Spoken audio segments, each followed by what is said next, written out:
Discovery Houston with a question.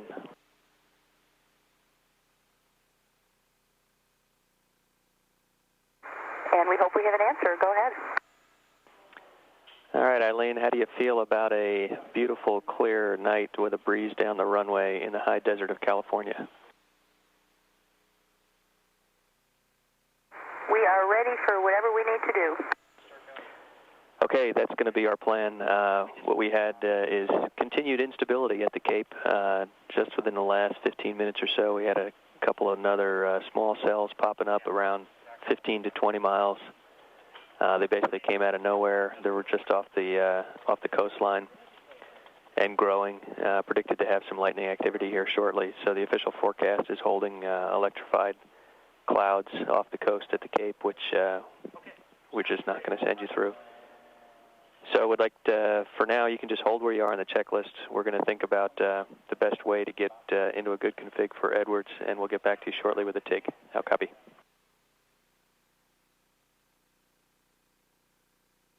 We copy all. We'll hold right here, and we've been thinking about Edwards, so we'll be ready for that. Great.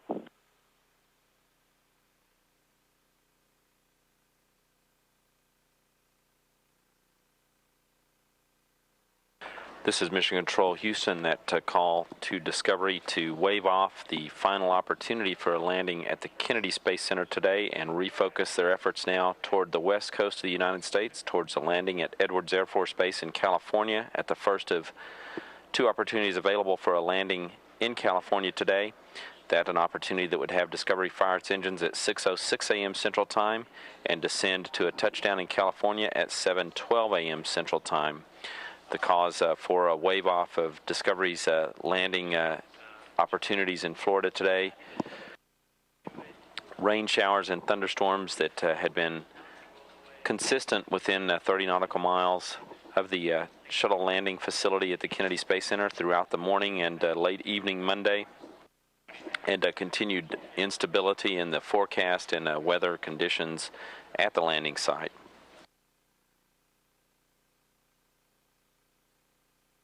Again, Discovery waved off now from a landing in Florida and refocused toward a landing at Edwards Air Force Base in California. That at the first opportunity available for a landing in California today that would begin with an engine firing at 6:06 a.m. Central Daylight Time and result in a touchdown at Edwards Air Force Base at 7:12 a.m. Central Time. The preferred runway for Discovery's landing at Edwards would be runway 22. A concrete runway at the Air Force Base. Also, the last observed weather conditions at Edwards this morning had been clear skies and light winds, excellent conditions for a space shuttle landing.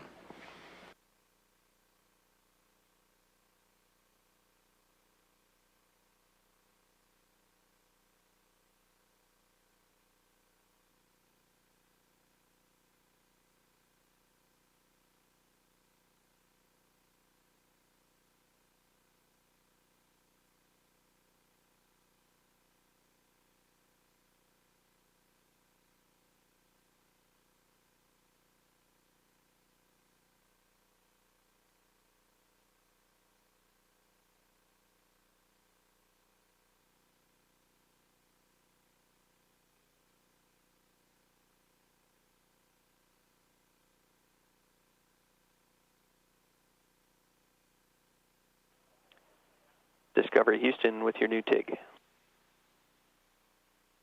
We are ready to copy.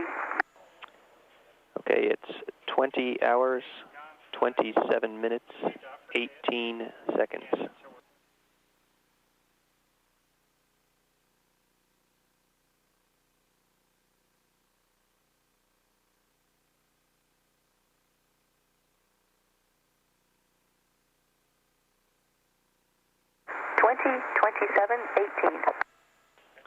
That's a good copy.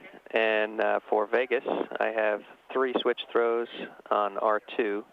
That'll be all 3 hide main pump press to norm.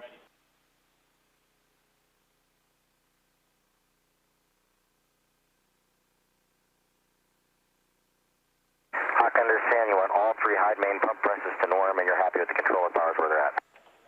That is correct.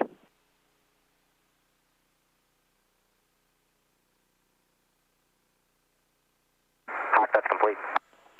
Okay, and for your course through the FDF, if you'll open up to page 3-6 of the entry checklist, I think I can make this real simple.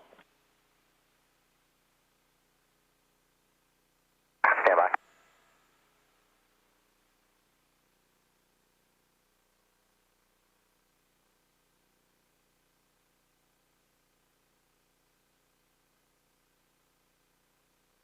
Go ahead, Hawk. Okay, you can delete the gimbal check on the top of the page. The last one was sufficient for this opportunity. And insert just above APU pre-start at a time of TIG minus 1 hour and 10 minutes, the IMU align. And then once you have that done, you can just pick up at the APU pre-start and press on. Hawk, we copy on page 3-6, no ohms TVC gimbal check, but we will do the TIG minus 1 hour and 10 minutes IMU align 1 to itself prior to picking up in the pre-start and continuing as normal. Good copy. That's all you need to do.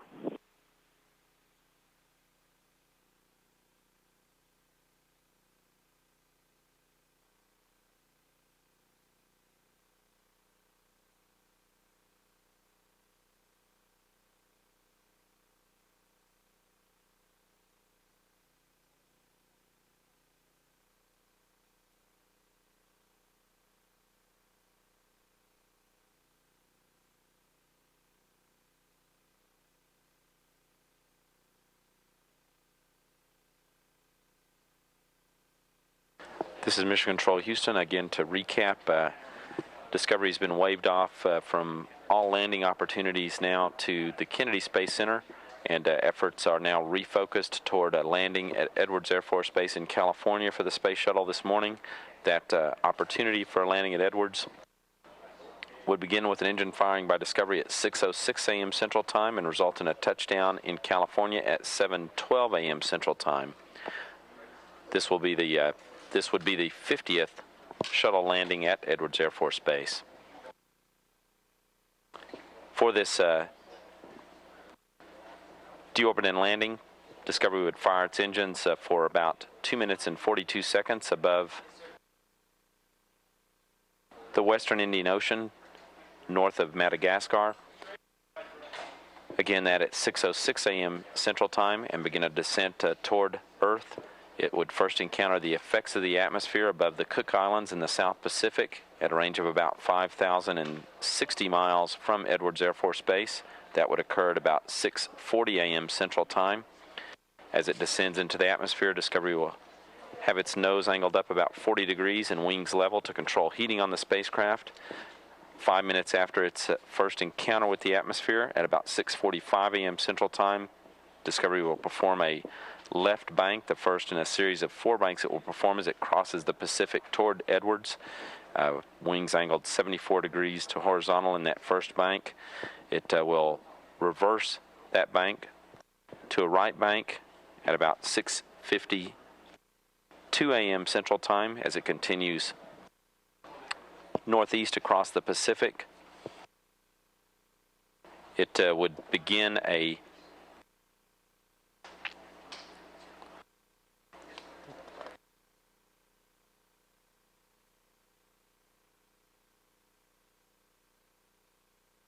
right overhead 198-degree turn to align with runway 22, a concrete runway at Edwards Air Force Base, beginning that turn at about 7:09 a.m. Central Time, and a touchdown on runway 22 at 7:12 a.m. Central Time. Clocks here in Mission Control and onboard Discovery recycled toward that engine firing that will begin its descent to California, like that 1 hour and 55 minutes away. Touchdown 3 hours away even at this point. All activities on board Discovery have gone smoothly throughout the morning, as all systems on board operating well. No problems encountered by the crew. The only concerns through the morning at Kennedy Space Center were weather conditions, specifically showers and thunderstorms located in the vicinity of the landing site that prevented a landing there this morning. Latest observed weather conditions at Edwards Air Force Base were clear skies and light winds. Acceptable conditions for a space shuttle landing. The weather forecast there had included 2 scattered cloud decks, winds of about 7 knots, straight down the runway.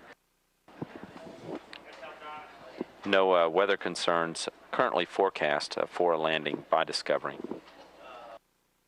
Discovery's approach across California would take it to the north of Los Angeles. It would cross the coast between Oxnard and Ventura, California, en route to Edwards Air Force Base.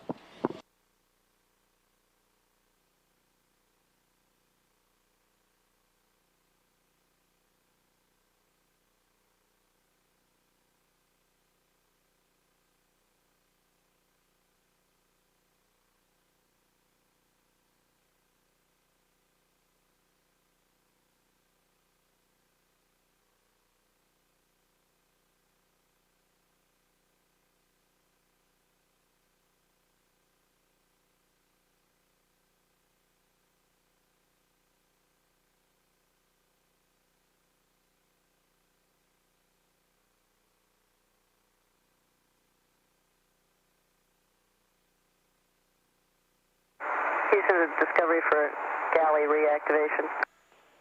Go ahead, Wendy. Yeah, you can probably tell that I deactivated the galley and we're going to reactivate it. So that's why you'll see circuit breakers coming back in. Okay, we did see that, and that's no problem.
This is Mission Control Houston to recap events of the morning. Discovery's been waved off from all opportunities for landing in Florida this morning due to rain showers and thunderstorms within the vicinity of the landing site there at the Kennedy Space Center.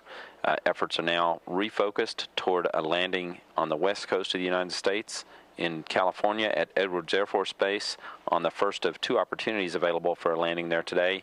That opportunity upcoming would begin with an engine firing at 6:06 a.m. Central Time by Discovery and lead to a touchdown in California at 7:12 a.m. Central Time.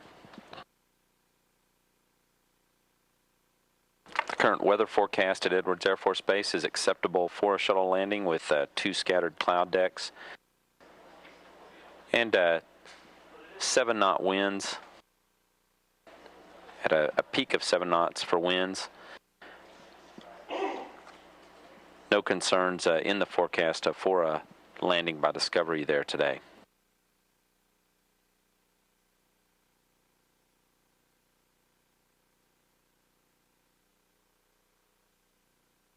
Aboard Discovery, the crew basically in a holding posture. They've completed preparations up to about a half an hour of steps needed before they can fire the engines and begin their descent to Earth. So they'll hold in their efforts for about another hour and 10 minutes before they would resume those and begin working those last few steps toward a deorbit engine firing to begin a descent to Edwards. A go, no-go decision on that engine firing to begin Discovery's descent toward California would occur about 20 minutes ahead of when the engines are scheduled to fire. That would be about 5:46 a.m. Central Time. At Edwards Air Force Base, astronaut Mike Bloomfield is in a shuttle training aircraft preparing to take off and fly weather reconnaissance and report any observations back to Mission Control. Again, the weather forecast for acceptable conditions for a shuttle landing at Edwards this morning.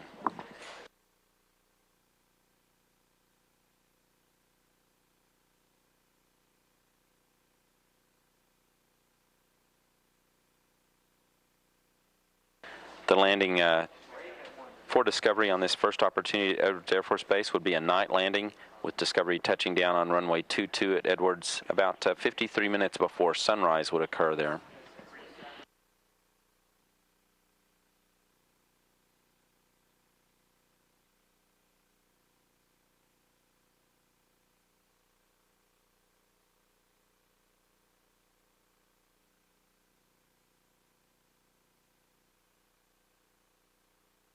This is a view from an infrared camera looking at runway 22 at Edwards Air Force Base.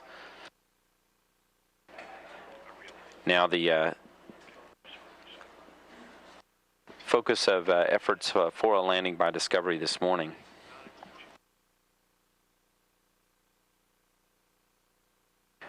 For this approach, for this descent to Edwards, Discovery again fires its engines at 6:06 a.m. Central Time. At that point, Discovery would be above the western Indian Ocean, north of Madagascar, firing both orbital maneuvering system engines for about 2 minutes and 42 seconds. That engine firing slows the velocity of Discovery by only about 186 miles per hour, but puts the spacecraft on a trajectory that has it descend to the atmosphere to encounter the first effects of the atmosphere at an altitude of about 75 miles above the Cook Islands in the southern Pacific Ocean. That first encounter with the atmosphere by Discovery would occur about 6:40 a.m. Central Time. As Discovery travels northeast across the Pacific toward California, it would perform a series of 4 banks to dissipate speed as it descends into the atmosphere. It would cross the coast of California north of Los Angeles between Oxnard and Ventura en route to Edwards Air Force Base. As it approaches Edwards, it would perform a right overhead 198-degree turn to align with runway 22, beginning that turn about 7:09 a.m. Central Time, touching down on runway 22, anticipated around 7:12 a.m. Central Time.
And Discovery Houston, Eileen, we're about 30 seconds from a handover, and if Vegas is available on the other side, we'll plan on reading up the new pads.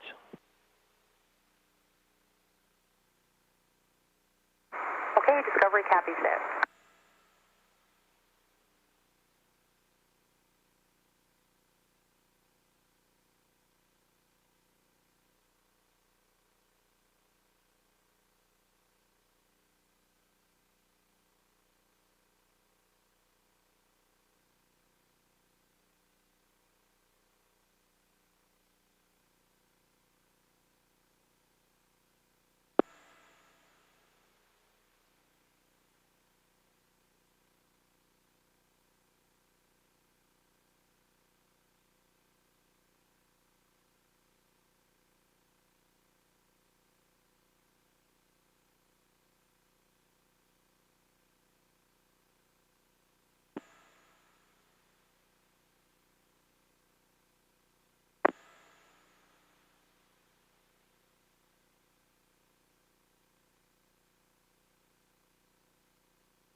Discovery Houston for Vegas with new pads. And Houston, we'll be ready to take the pads in about, 10 minutes or so. Okay, that sounds good.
Discovery Houston, for information, we're sending you new targets for Edwards. Discovery copies.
Vegas, I'm ready for the pads. Okay, Vegas, we'll start with the maneuver pad if you got it out. Ready. The new TIG 13 slant 20:27:18.0, new TGO 2 minutes 42 seconds. How copy?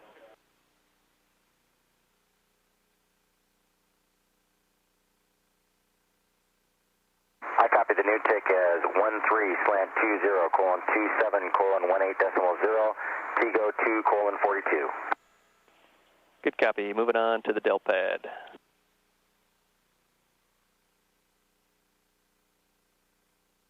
Ready.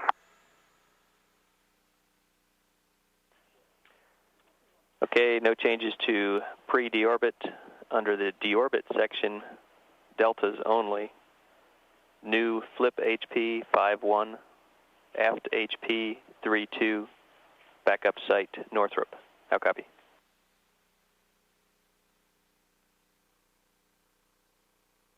I copy. Flip HP is 51, aft HP is 32, backup site is Northrop. That's a good copy. Under entry landing, there's enough delta here to just say I'll read the whole thing over to you. Do you need to get a new page or you need to erase anything? Let me know. Ready, go ahead. Okay, EI -5, roll 322, pitch 359, yaw 346. Pre-bank is left 0, altimeter 29.95, closed loop guidance init 21:05:42. Expected aileron trim is right 0.2. VREL first reversal is 21200. XCG at touchdown 1087.2. The landing site is 45. The runway is Edwards 22. That'll be a right overhead 196 degrees. MLS stays the same at channel 8. TACAN is 111 X-ray. Delta T Mach less than 1 to the hack, 1 minute, 5 seconds. Max NZ is 1.4, NZ limit 2.3. And for now we are nominal, expect 31%. How copy?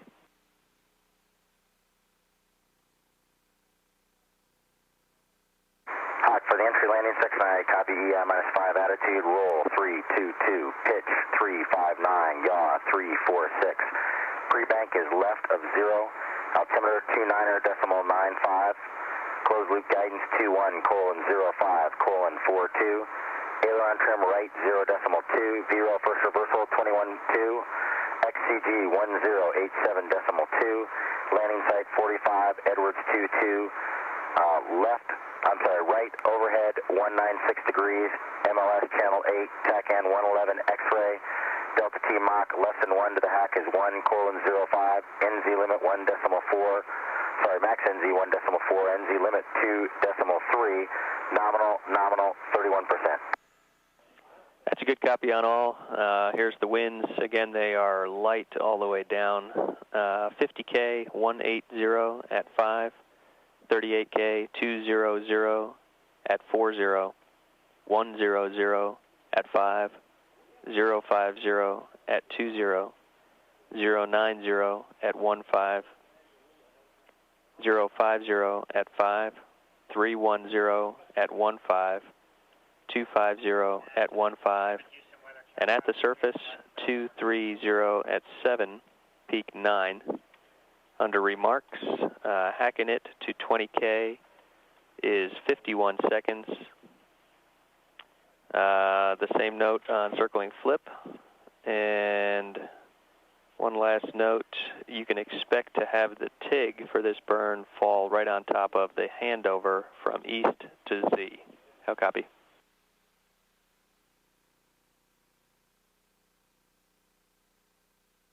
Okay, copy. The winds is light and variable all the way down to the surface, which is 230. 7 peak 9 for runway 22. Copy 51 seconds after hacking it to 20K. And we've got flip and FRCS circled, and the TIG will happen right at the handover from east to Tidra Z. We will go back to the original plan of pilot flying first. Okay, we copy all. Thank you.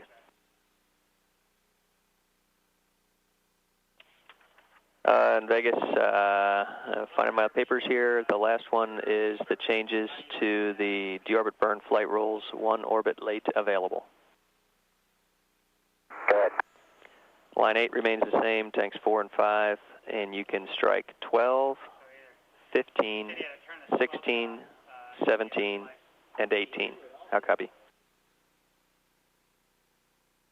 Hawkeye copy, no change to number 8, tanks 4 and 5, and scratching out 12, 15, 16, 17, and 18. That's a good copy. We're showing 1 hour and 15 minutes to TIG, and we'll expect the IMU line 1 to itself in 5 minutes. Copy that, and I didn't hear earlier, do we have a go to load the targets? That is correct. You have a go to load. In work, thanks, Hawk.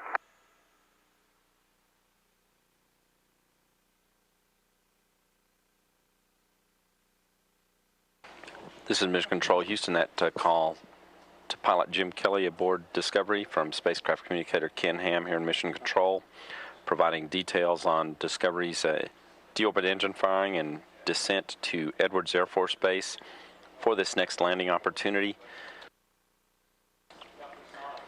Again, that beginning with an engine firing by Discovery at 6:06 a.m. Central Time. The crew told to press ahead with preparations toward that engine firing.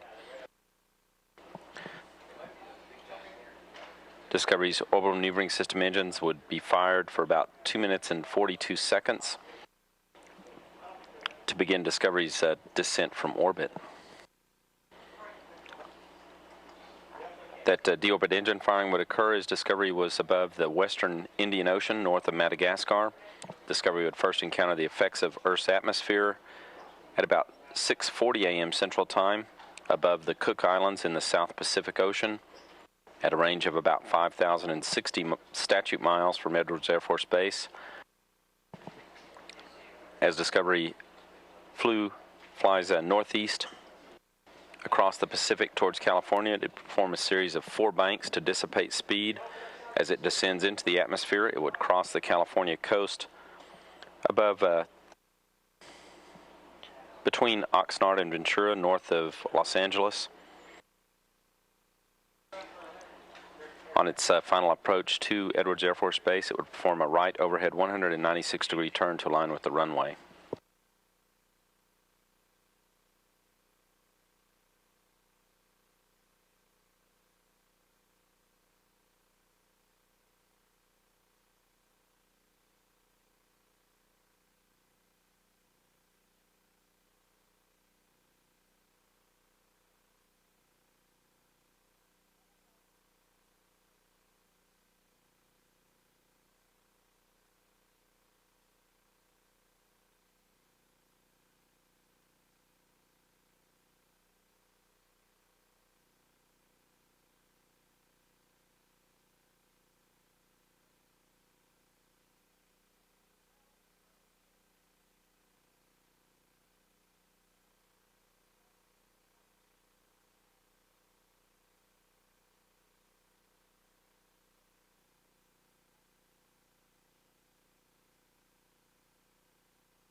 This is Mission Control Houston. This is live television from the International Space Station. The station moving into sunset, trailing Discovery by over 1,500 statute miles. Discovery moving ahead of the station 140 miles with each hour-and-a-half long orbit of Earth. Both spacecraft, though, currently above the Southern Ocean to the south of Australia. Aboard the station, Commander Sergei Krikalev and Flight Engineer NASA Science Officer John Phillips are awake. They awakened about 1 a.m. Central Time to begin their day of activities.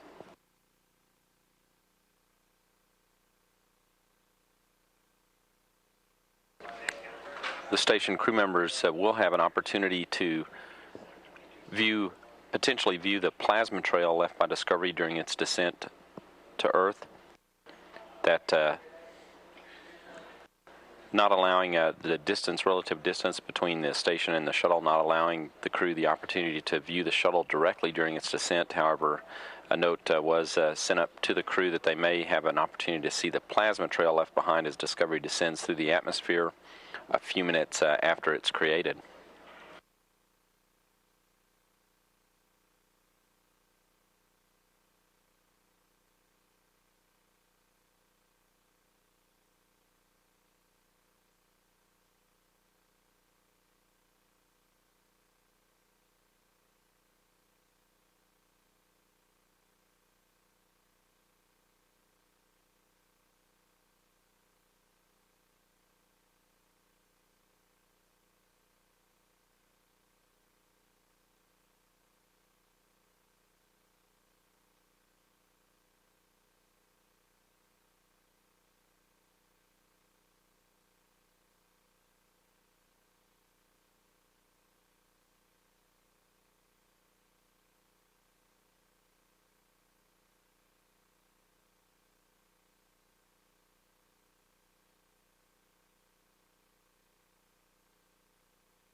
This is Mission Control Houston here in the control room and onboard Discovery. Clock's counting down now toward the start, an engine firing that would start Discovery's descent to Edwards Air Force Base in California for a landing. That engine firing would occur at 6:06 a.m. Central Time and result in a touchdown by Discovery in California at 7:12 a.m. Central.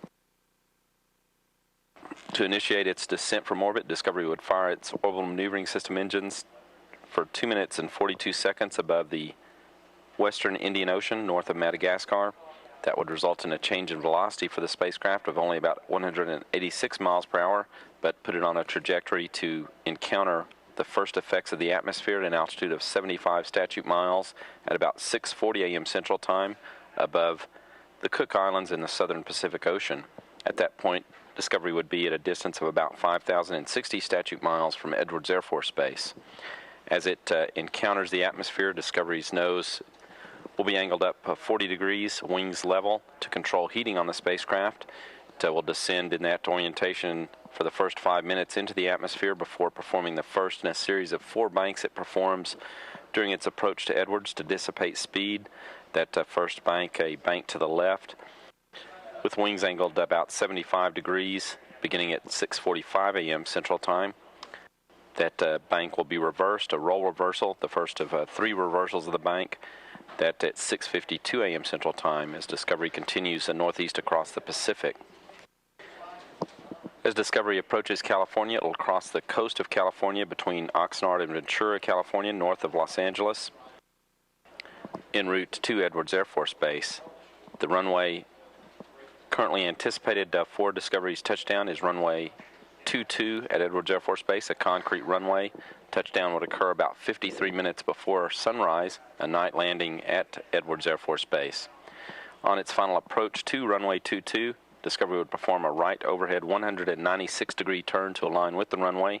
That to turn around an imaginary cylinder that's created by our microwave landing system that is an aid to navigation for shuttle landings located at the landing site in California.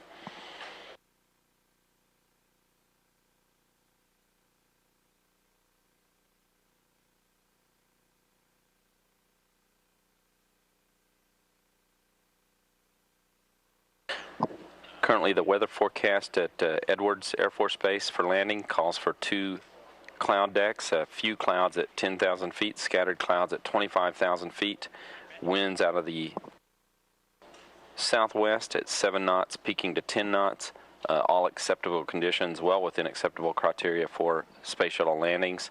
No issues of concern at present in the forecast.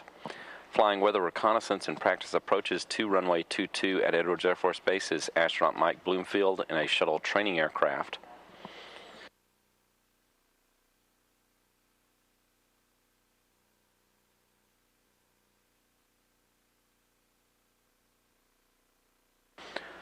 Aboard Discovery, the crew soon will begin getting into their seats. Commander Eileen Collins and pilot Jim Kelly first. And strapping in as they move through the final hour of preparations toward an anticipated descent from orbit to Edwards Air Force Base in California.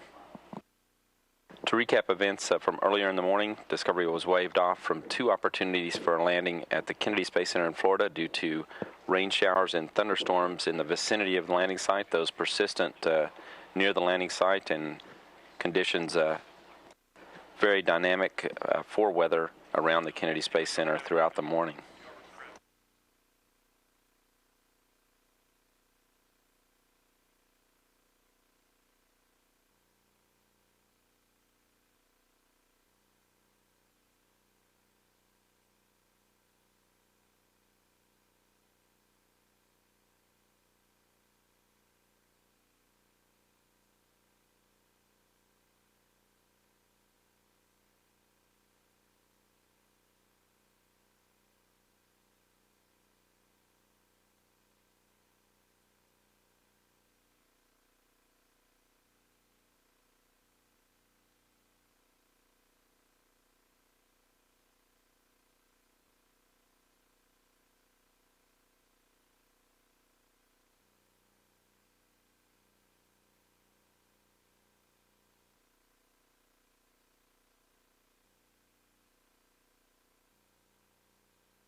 Discovery Houston for a quick tag up.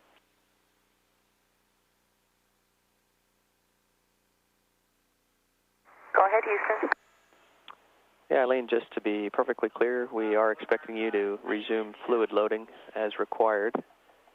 And as far as the FDF, you'll be picking up with APU pre-start in about 15 minutes, and all Vegas should need for that is the hide main pump presses 3 switches back to low.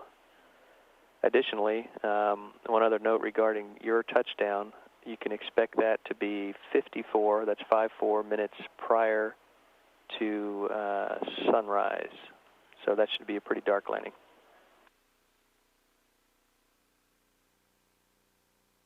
Hey, Houston, we appreciate the words. We are fluid loading at this time, and we copy the APU pre-start in about 15 minutes. Vegas copies the hydraulic switches, and we copy the sunrise.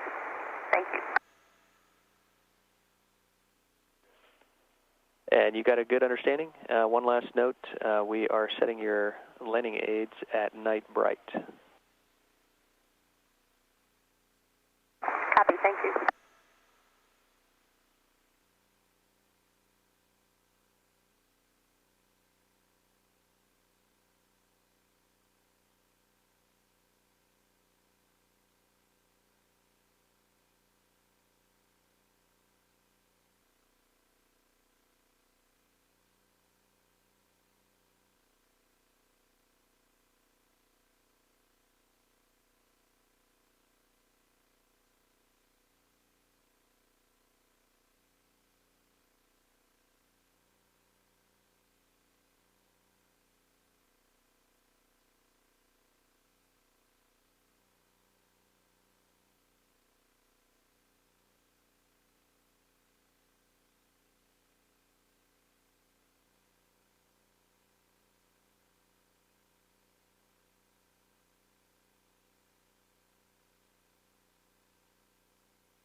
This is Mission Control Houston. Discovery's just beginning its 219th orbit of Earth.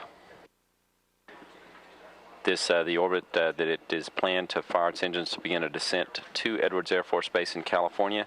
That engine firing would occur where the current orbit line passes just above the northern tip of the island of Madagascar in the western Indian Ocean. That about 49 minutes away at 6:06 a.m. Central Time, the planned start of that engine firing, about 20 minutes or so ahead of that, would be a go, no-go decision point for Mission Control to pass along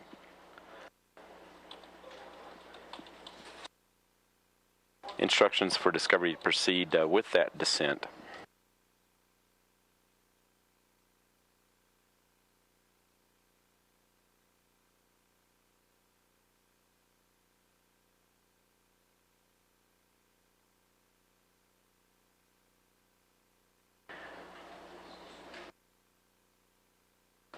For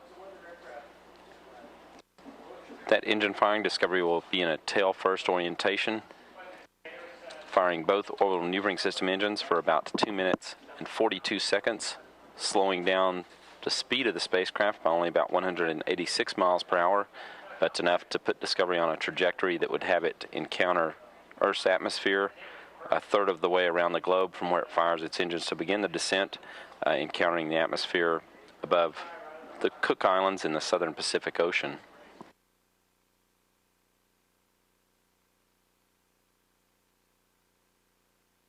At the time of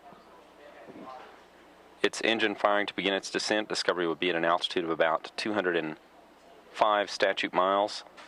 It will free fall to first encounter the atmosphere at an altitude of about 75 miles, again above the Cook Islands in the southern Pacific Ocean, that occurring at about 6:40 a.m. Central Time.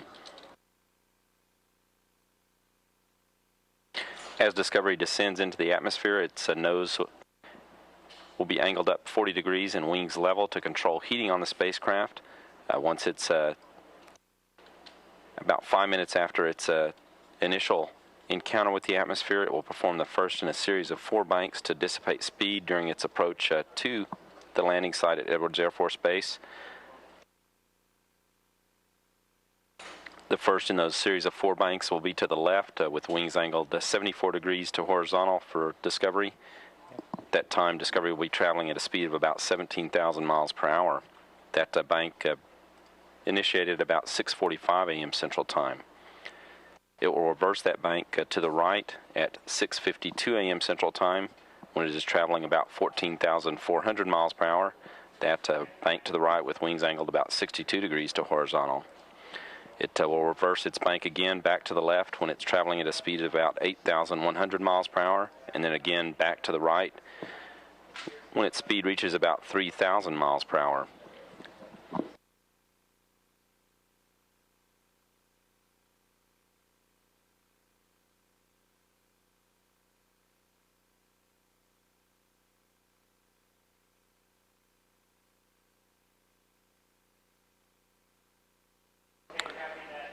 As Discovery approaches the coast of California and Edwards Air Force Base, it will cross the coast of California north of Los Angeles between Oxnard and Ventura, California, en route to Edwards.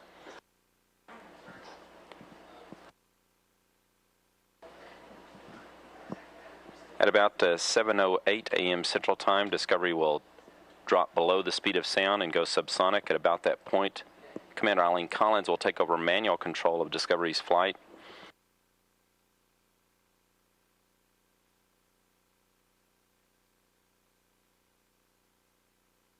Collins and possibly pilot Jim Kelly may fly partial of the time as Discovery makes its approach toward Edwards. Collins will take over control, though, for the final approach and landing. She'll perform a right overhead 196-degree turn to align with new state vector coming on board.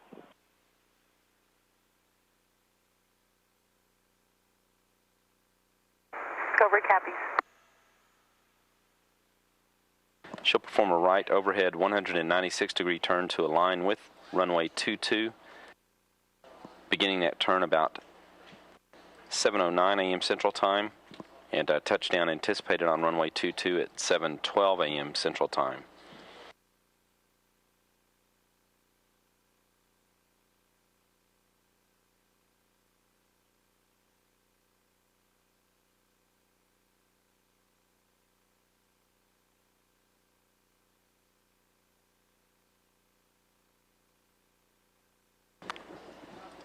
Upon landing at Edwards Air Force Base, on this opportunity, Discovery will have traveled 5.8 million miles during its days in orbit. Landing is anticipated at Edwards about 54 minutes before sunrise would occur there. A night landing for the shuttle. This would be the 50th shuttle landing to take place at Edwards Air Force Base.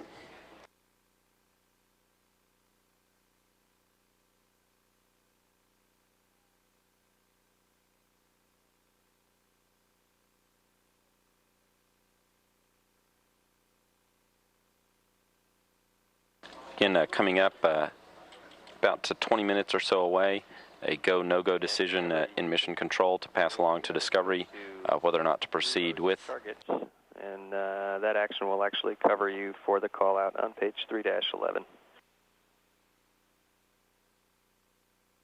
Okay, we copy a go to reload, and that'll cover page 3-11. Good copy.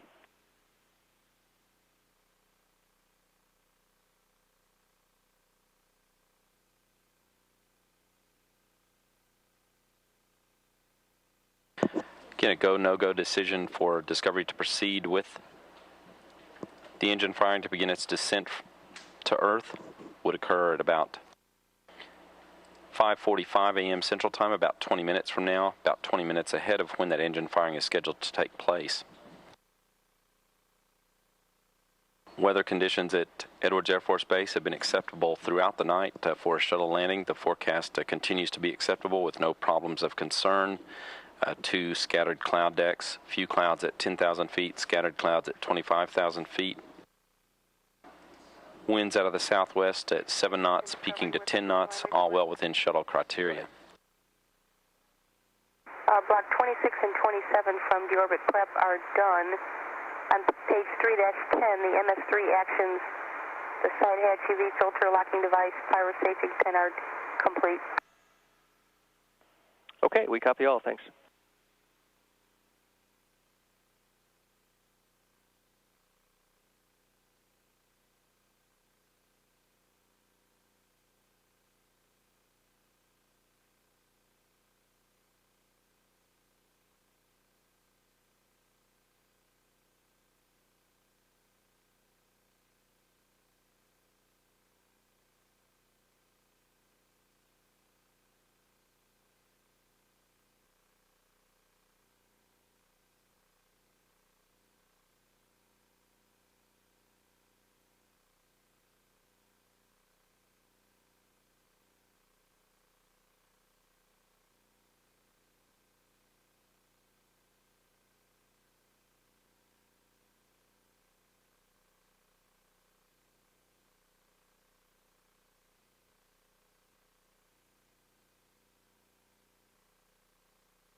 This is Mission Control Houston. This is television of astronaut Mike Bloomfield as he flies practice approaches to runway 22 at Edwards Air Force Base in the shuttle training aircraft.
This is Mission Control Houston. This live television view from Edwards Air Force Base in California, an infrared camera watching the shuttle training aircraft piloted by astronaut Mike Bloomfield as it circles the landing site and flies practice approaches to the runways. Bloomfield's relaying back his observations in real time to Mission Control. Weather conditions at Edwards, not an issue for Discovery's landing this morning.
This is Mission Control Houston, about 28 minutes to the time for Discovery to fire its engines to begin a descent to Edwards Air Force Base in California.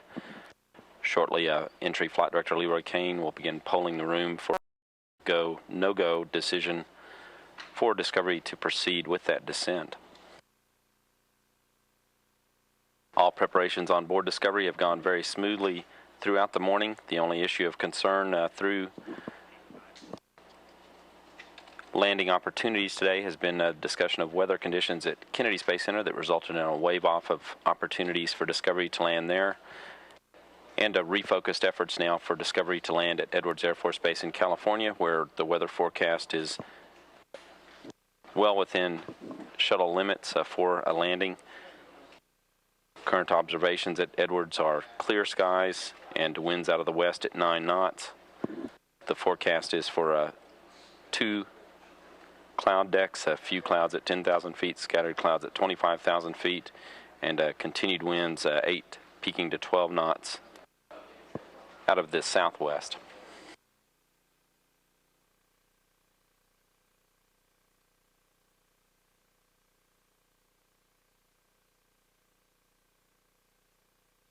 Discovery systems all in excellent condition. No problems encountered by the crew in all of their preparations for landing this morning.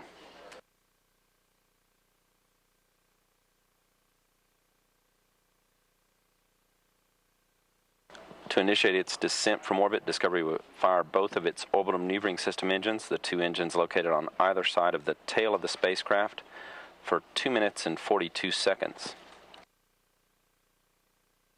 Again, that engine firing would begin at 6:06 a.m. Central Time.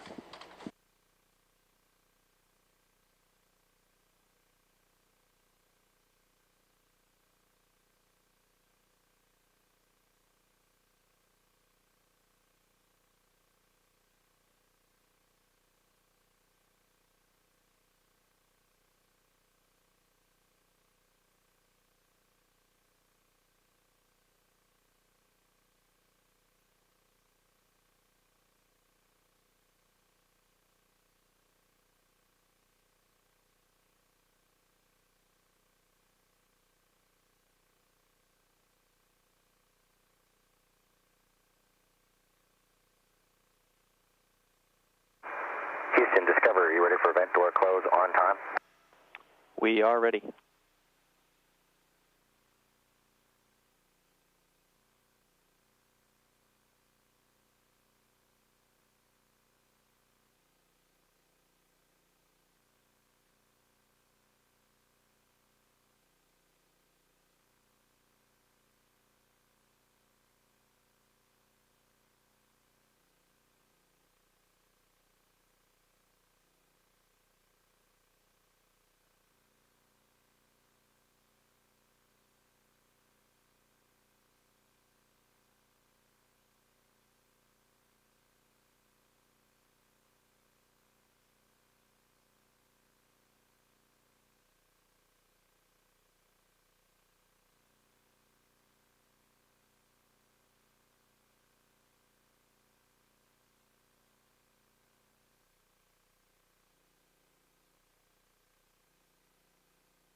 Houston, we're going to ops 302.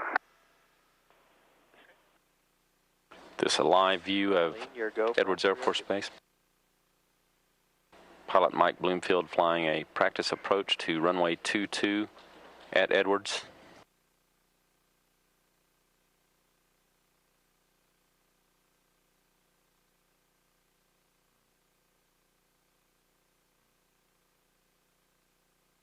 Bloomfield relays back to Mission Control his observations of each practice approach.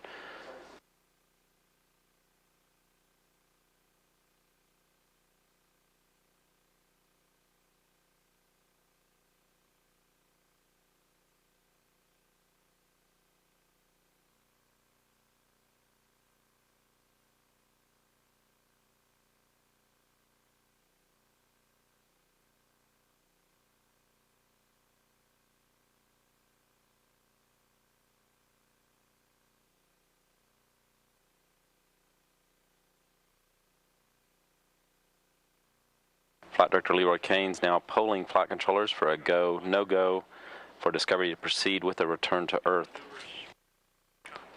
for this opportunity to Edwards Air Force Base in California.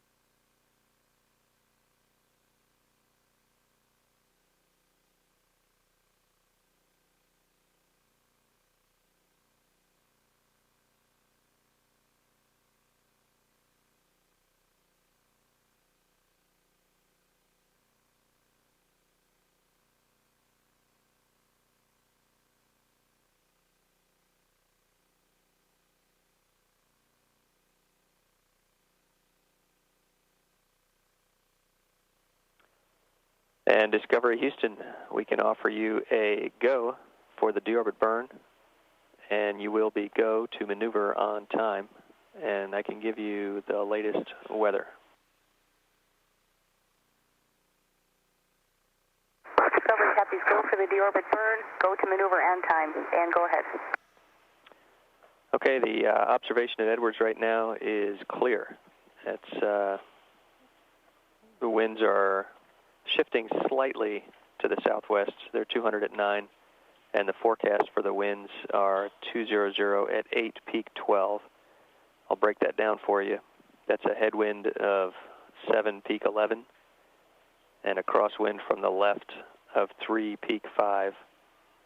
Comments from Bloomer and the STA are that it's a very smooth approach. One last systems note that I have for you. We've been watching indications of a bite on MFD CDR2 on the secondary port only. And at this time, we're pretty sure that that secondary port will be down and unusable if you were to need it. How copy?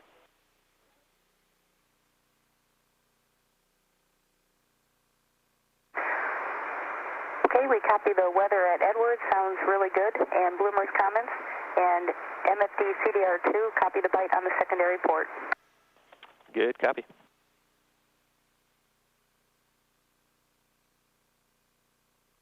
This is Mission Control Houston at call giving Commander Eileen Collins and the crew of Discovery a go to initiate descent from orbit in about 20 minutes at 6:06 a.m. Central Time, firing Discovery's orbital maneuvering system engines for 2 minutes and 42 seconds to begin a descent to Edwards Air Force Base in California and a touchdown there on runway 22 at 7:12 a.m. Central Time. Also in that call, Collins given a heads up that a secondary port on one of the cockpit displays for Collins may not be usable. Again, that's not a concern for entry at all. Only used if the primary system had experienced a problem.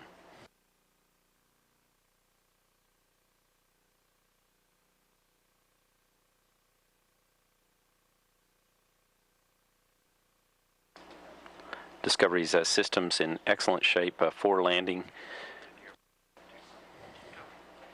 All preparations on board have gone very smoothly for the crew throughout the morning. This is a live television view of the shuttle training aircraft at Edwards Air Force Base, being flown by astronaut Mike Bloomfield, flying practice approaches to runway 22, relaying back to Mission Control that a very good night for a landing in California. Weather conditions at Edwards forecast to be very acceptable for a shuttle landing, with only 2 scattered cloud decks, a few clouds at 10,000, scattered clouds at 25,000 feet, and winds well within limits for a shuttle landing.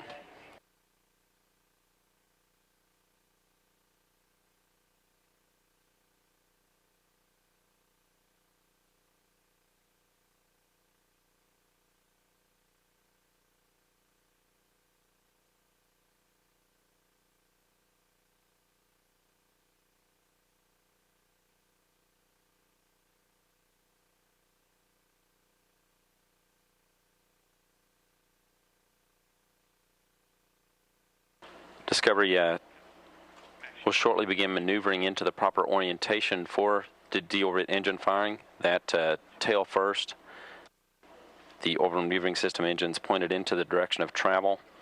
Again, those fired for 2 minutes and 42 seconds to initiate the descent of Discovery from orbit.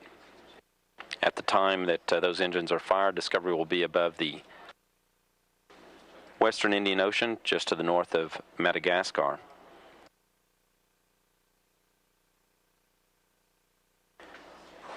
The firing of the orbital maneuvering system engines will put Discovery on a trajectory that will have it encounter the first effects of Earth's atmosphere at about 6:40 a.m. Central Time. That happening above the Cook Islands in the southern Pacific Ocean at a distance of about 5,060 statute miles from Edwards Air Force Base, runway 22. At the time, Discovery will be traveling about 17,000 miles per hour. Just after it completes its engine firing to initiate its descent from orbit, Discovery will begin to maneuver to an orientation that will have the nose angled up 40 degrees and wings level. That's an orientation it will maintain as it first encounters the atmosphere and begins its descent into the atmosphere to control heating on the spacecraft. About 5 minutes into its descent into the atmosphere at about 6:45 a.m. Central Time, it will perform the first in a series of 4 banks it performs to dissipate speed during its entry and approach to California. That first bank will be to the left with wings angled about 74 degrees to horizontal. It'll maintain that bank until about 6:52 a.m. Central Time, when it will reverse it to a right bank, wings angled about 62 degrees to horizontal. At that time, it'll be traveling about 14,400 miles per hour. When Discovery slows to a speed of about 8,100 miles per hour, it'll reverse that bank back to a left bank, and then bank back to the right at a speed of about 3,000 miles per hour.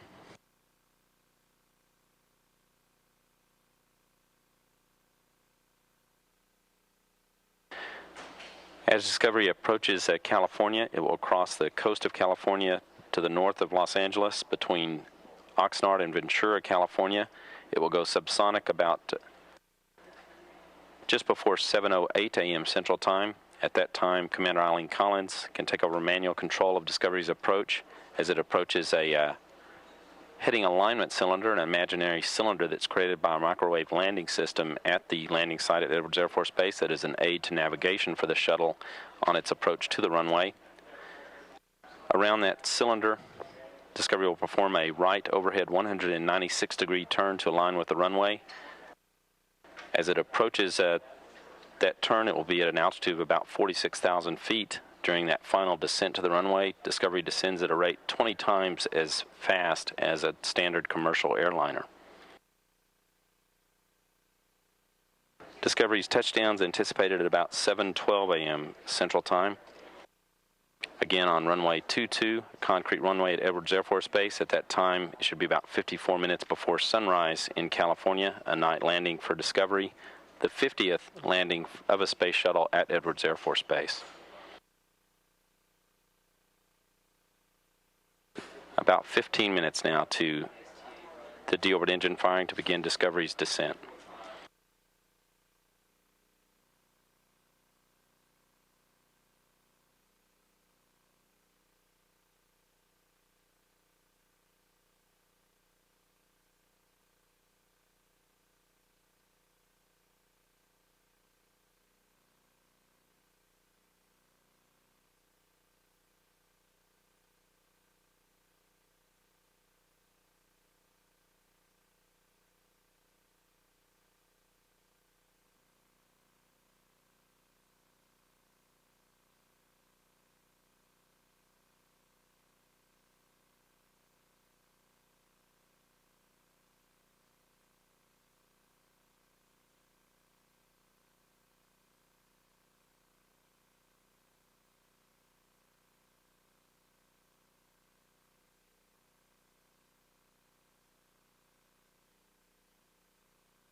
Guidance Navigation and Control Officer reports Discovery's now in the proper orientation for the deorbit engine firing.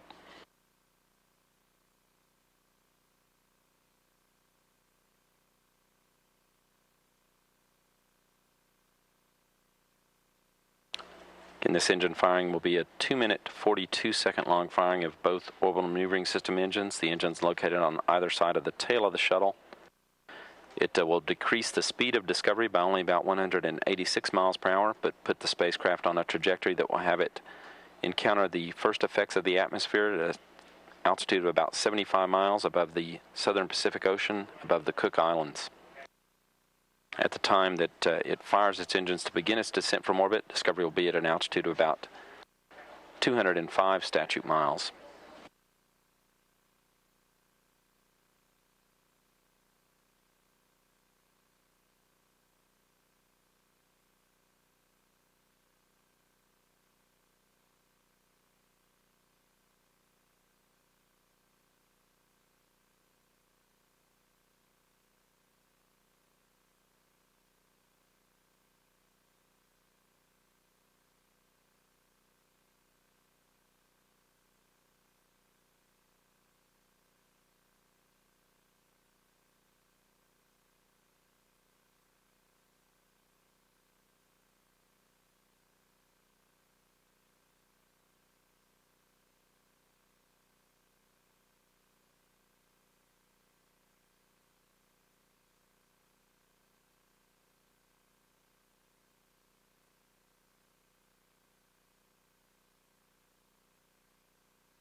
This is Mission Control Houston, 10 minutes now to the start of an engine firing aboard Discovery. Discovery's been given a go to perform that firing and begin its descent to Edwards Air Force Base in California. That firing to take place at 6:06 a.m. Central Time.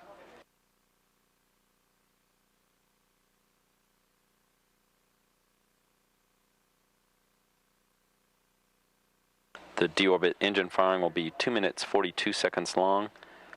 Discovery will be at an altitude of 205 statute miles at the time, above the western Indian Ocean to the north of Madagascar.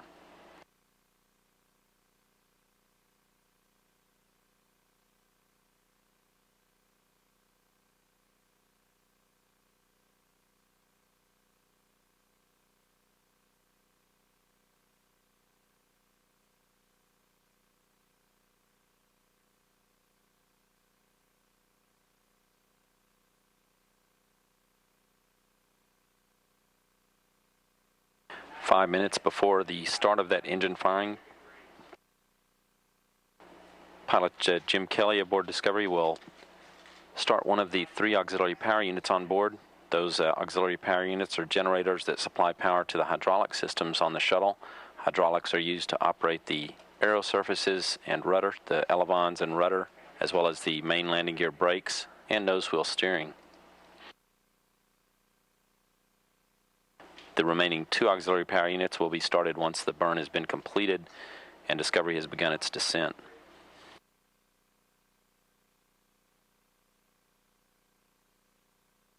Discovery is in the proper orientation for the deorbit engine firing. Once the engine firing is complete, it will begin a maneuver pitching the nose down and then up 180 degrees around to be angled up about 40 degrees from horizontal by the time Discovery has descended to an altitude of about 75 miles and begins to encounter the atmosphere. That taking place at about 6:40 a.m. Central Time above the Cook Islands in the southern Pacific.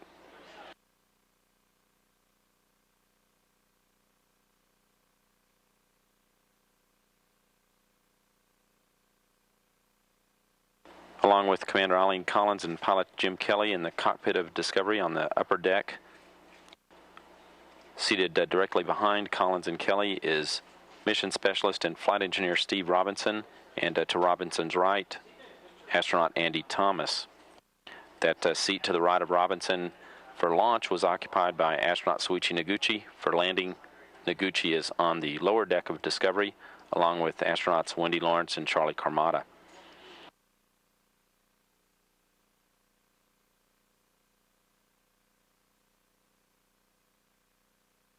This is a live view of the shuttle training aircraft being piloted by astronaut Mike Bloomfield at Edwards Air Force Base, flying practice approaches, relaying back information on those approaches to Mission Control.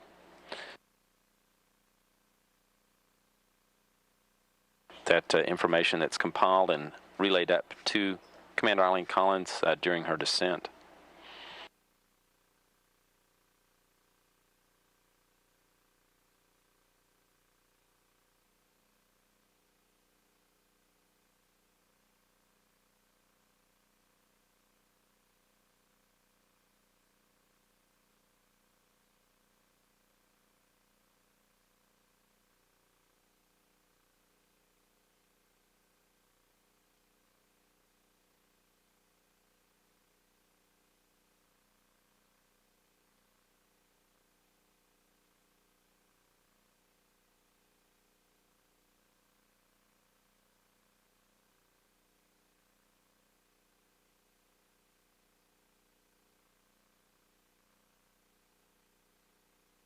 Houston Discovery will be ready for single APU start, attempt 2, page 3-14, on time, starting with number 2.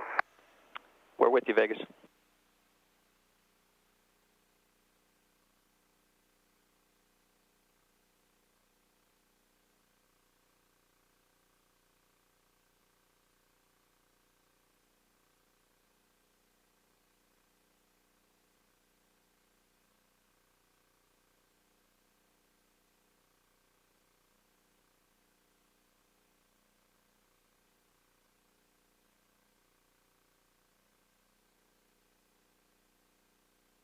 Five minutes to the deorbit burn for Discovery. Pilot Jim Kelly starting one of the 3 auxiliary power units on board. The APUs supply power to the hydraulic systems for Discovery, which in turn operate the aero surfaces, the elevons and rudder, and main landing gear brakes and nose wheel steering.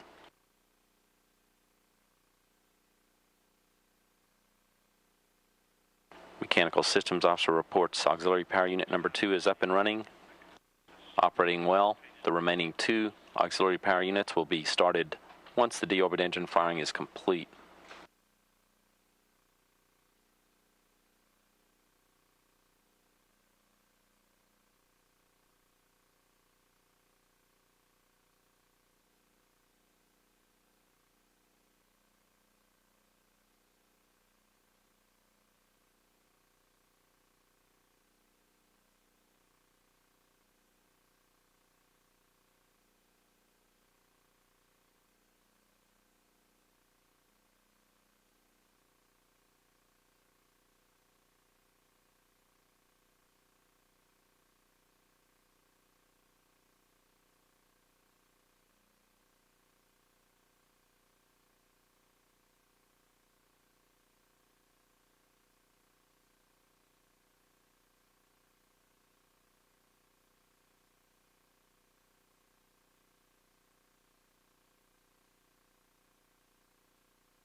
3 minutes now to the start of an engine firing to initiate Discovery's descent from orbit.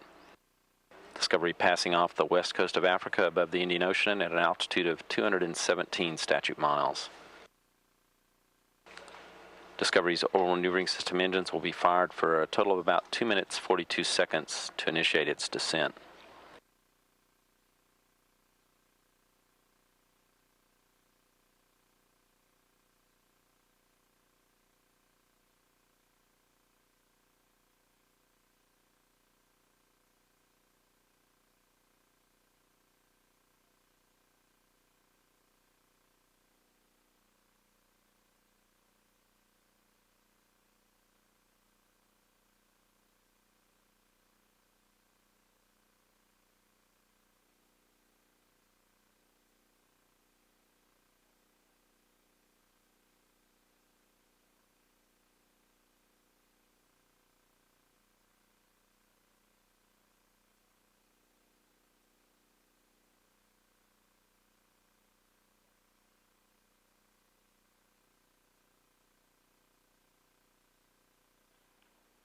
Discovery Houston, we see you in a good config for the burn. Discovery copies.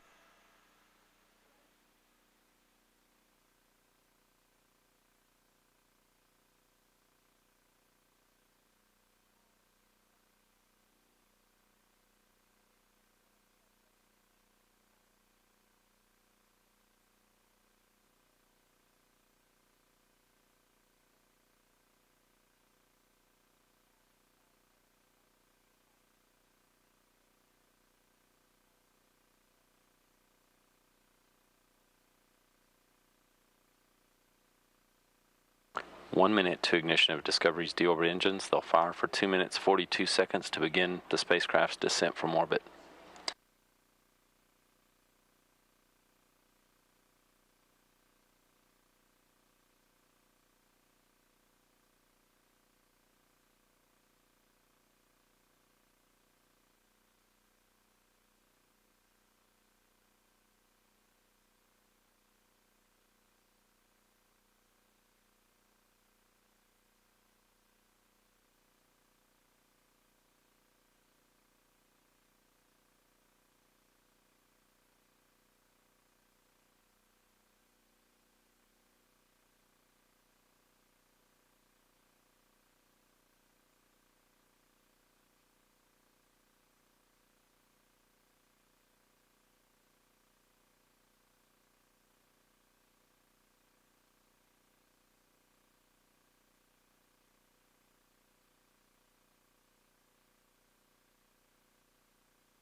Propulsion officer reports Discovery's engines are firing, all looking good.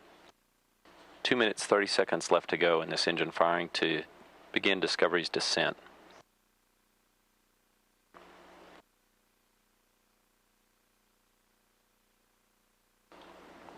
Discovery at an altitude of 219 statute miles above the western Indian Ocean.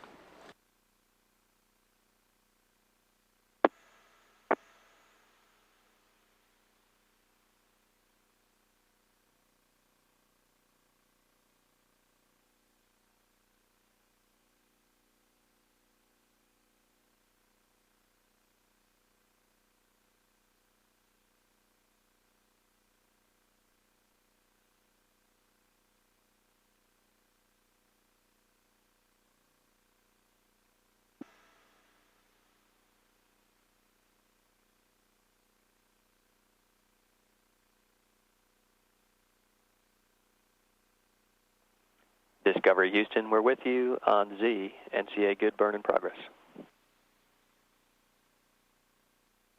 Discovery has a good burn in progress.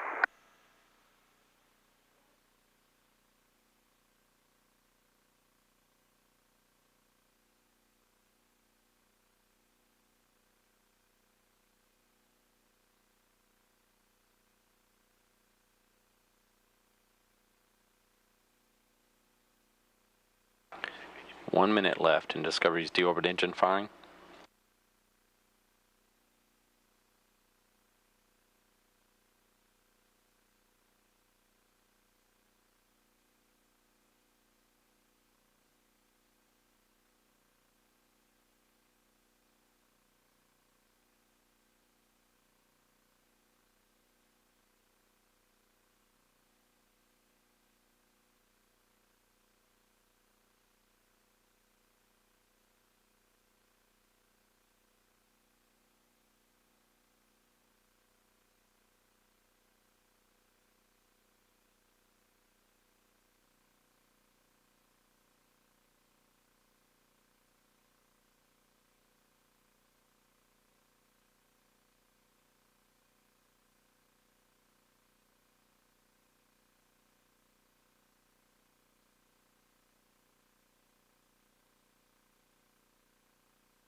Discovery Houston, we saw a good deorbit burn, no trim required.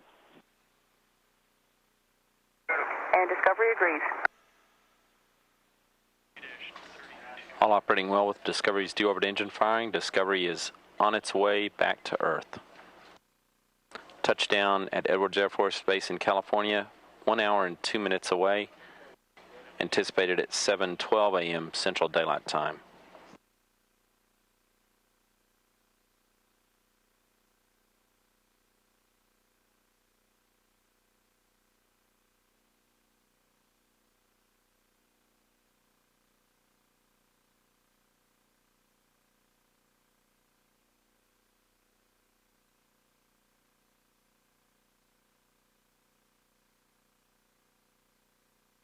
Discovery's engine firing slowed the velocity of the spacecraft by only about 187 miles per hour, but put Discovery on a trajectory that will have it encounter the effects of Earth's atmosphere at an altitude of about 75 miles above the Cook Islands in the southern Pacific Ocean, that occurring about 6:40 a.m. Central Time. Discovery's current altitude is about 220 statute miles.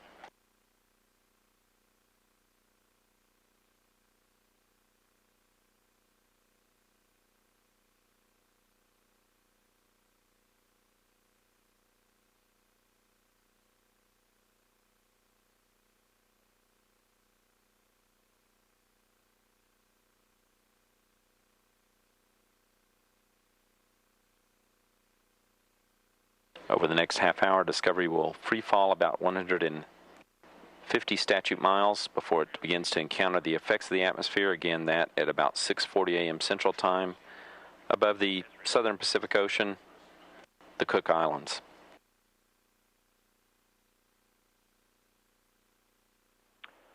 And Discovery Houston, we're with you on page 3-34.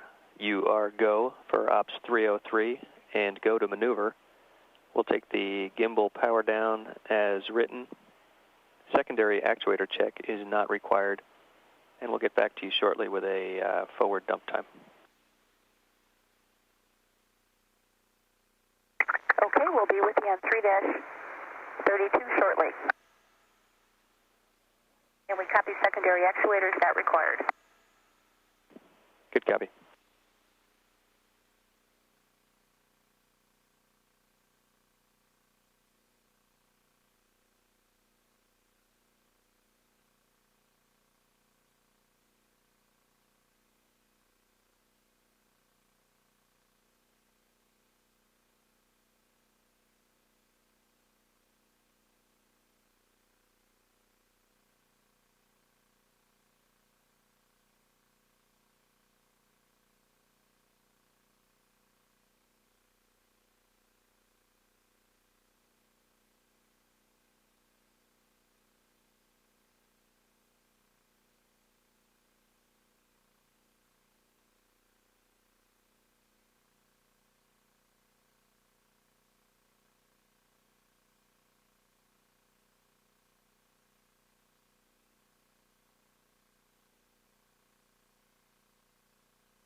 Discovery's completed deorbit engine firing its engines for 2 minutes 42 seconds and initiating a descent back to Earth.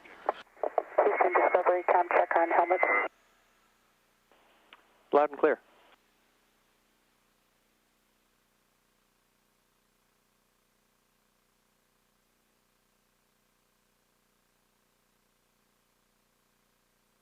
All activities going very smoothly for Discovery. Touchdown at Edwards Air Force Base anticipated at 7:12 a.m. Central Time.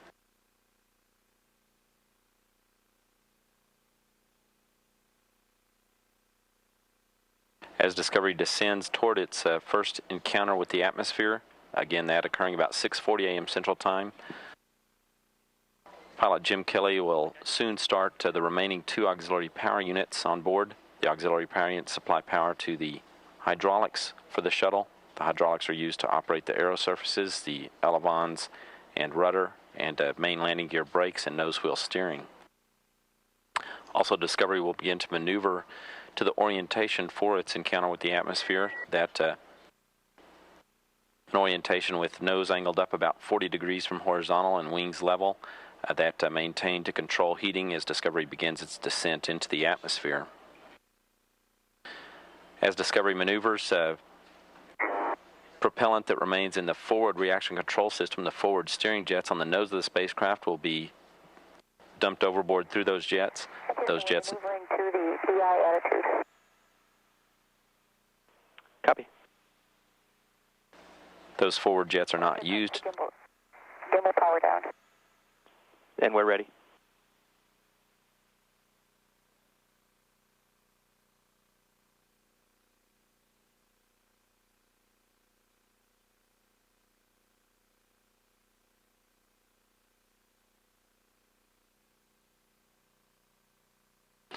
Discovery's forward steering jets are not used during its entry and landing.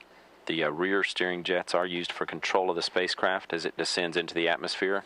They are phased out as Discovery descends into the atmosphere and air pressure builds and allows the aero surfaces, the elevons and rudder to become active. They phase out in transition, with first the roll jets being phased out and the elevons becoming active for use as ailerons to control the bank of the vehicle. As air pressure builds, the pitch jets also deactivate, and elevons are used for control of the vehicle's pitch as Discovery makes a transition from spacecraft to aircraft during its descent. Discovery Houston, we're with you on the west, and we see your next action will be the forward RCS dump. We'll take it on time. It will be a 4-jet dump at 44 seconds. Copy, 44 seconds.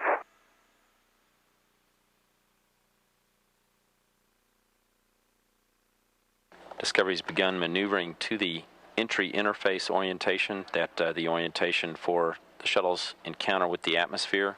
Again, that with the nose angled up about 40 degrees to horizontal and wings level, an orientation that controls heating on the spacecraft as it descends into the atmosphere.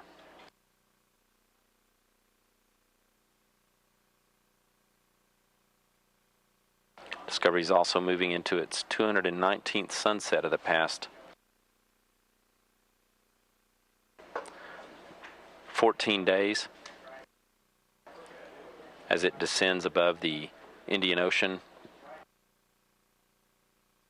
on a course across the Southern Ocean below Australia. Discovery's altitude now 213 statute miles.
Discovery's altitude now 205 miles as it descends toward its first encounter with Earth's atmosphere.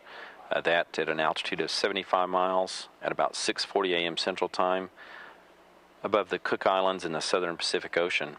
At the time that it begins to first encounter the effects of the atmosphere, Discovery will be about 5,060 miles from Edwards Air Force Base.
Propulsion officer reports propellant from Discovery's forward steering jets is now being dumped. The forward steering jets on the nose of the spacecraft are not used during Discovery's entry and landing. The rear steering jets are used for control of the spacecraft as it descends into the atmosphere. The steering jets are phased out in sequence as Discovery descends into the atmosphere and air pressure builds and allows the aero surfaces, the elevons and rudder, to be used for control. And Discovery transitions from being a spacecraft to an aircraft.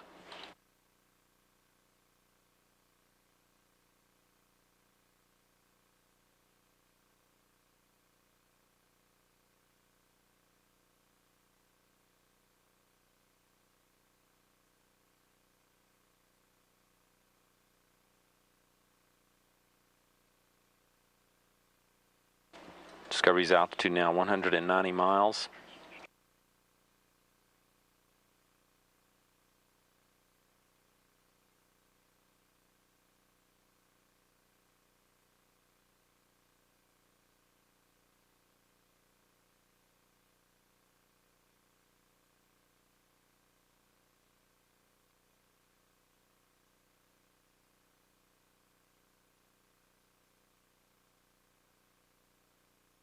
"48 minutes to touchdown for Discovery at Edwards Air Force Base, California, runway 22. Discovery en route to the 50th Space Shuttle landing at Edwards Air Force Base. At landing time, it'll be about 54 minutes before sunrise at Edwards Air Force Base in California, a night landing for Discovery.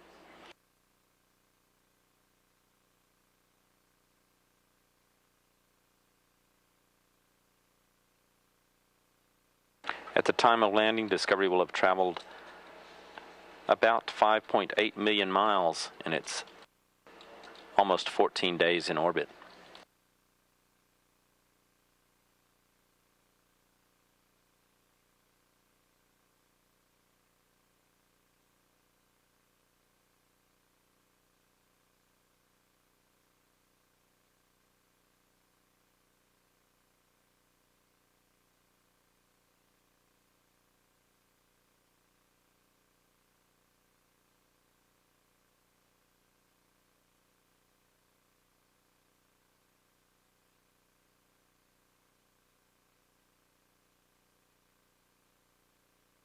15 minutes to entry interface for Discovery, that the point at which Discovery first begins to encounter the effects of the atmosphere, that occurring at an altitude of 75 miles.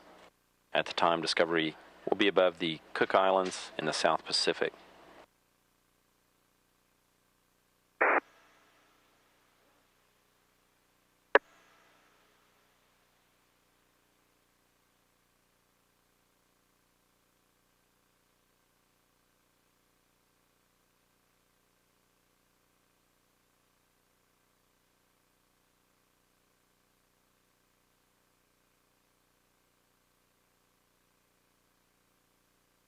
Discovery's altitude now 175 miles as it continues its descent.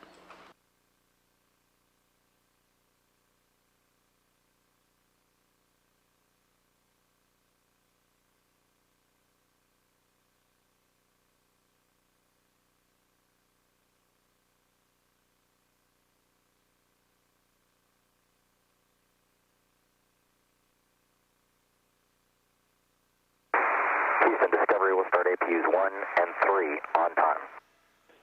And we'll be watching. That call, pilot Jim Kelly will start the remaining 2 auxiliary power units, or APUs. Those are generators that supply power to operate the hydraulics on the shuttle. The hydraulics are used to operate the aero surfaces, the elevons and rudder, as well as the main landing gear brakes and nose wheel steering for the craft. The 3rd auxiliary power unit, auxiliary power unit number 2, has been operating well. It was started about 5 minutes before Discovery's deorbit engine firing began.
Mechanical Systems Officer here reports 3 auxiliary power units now up and running. The remaining 2 started by pilot Jim Kelly and operating well. Again, those generators supply power for the hydraulics on board the shuttle.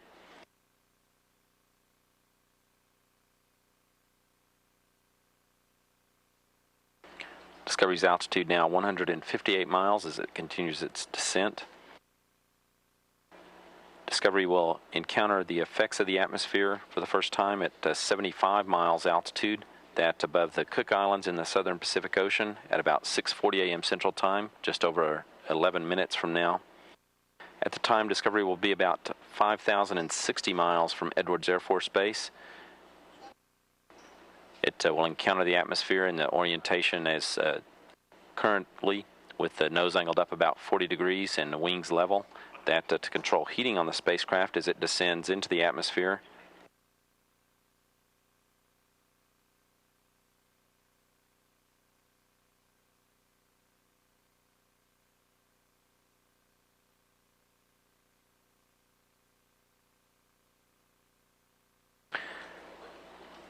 About 5 minutes after Discovery begins its descent into the atmosphere, it will perform the first in a series of 4 banks it performs as it travels northeast across the Pacific towards California, that occurring about 6:45 a.m. Central Time, a bank to the left. The 4 banks are done to dissipate speed and adjust the course of Discovery toward the landing site. That first bank to the left, wings angled about 74 degrees to horizontal. At the time, Discovery will be traveling about 17,000 miles per hour. At about 6:52 a.m. Central Time, about 7 minutes later, Discovery will reverse that bank banking back to the right. That at the time, its speed will be about 14,400 miles per hour. It will reverse that bank back to the left when it's traveling about 8,100 miles per hour, and as it approaches California, it will bank back to the right at a speed of about 3,000 miles per hour. Discovery will cross the coast of California to the north of Los Angeles between Oxnard and Ventura en route to Edwards Air Force Base. It will go subsonic, speed drop below the speed of sound just before 7:08 a.m. Central Time. At that point, Commander Eileen Collins can take over manual control of Discovery for its final approach to Edwards Air Force Base.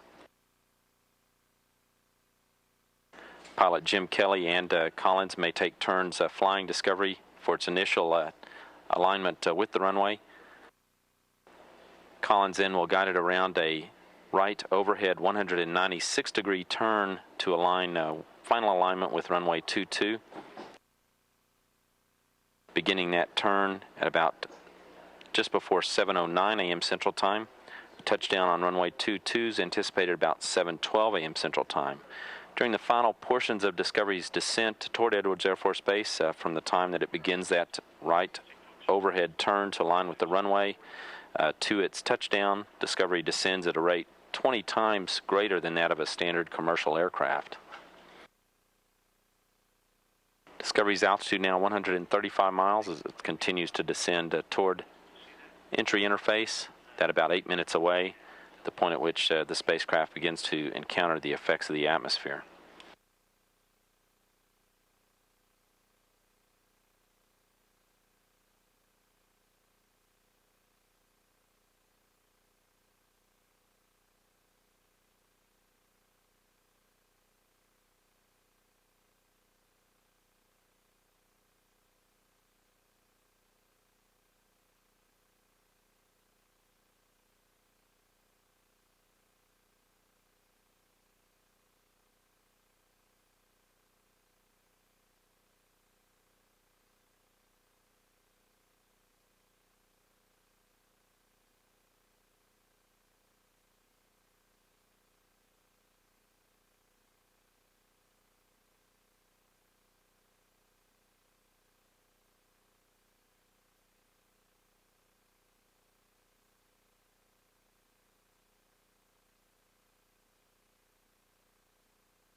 Discovery's altitude 120 miles.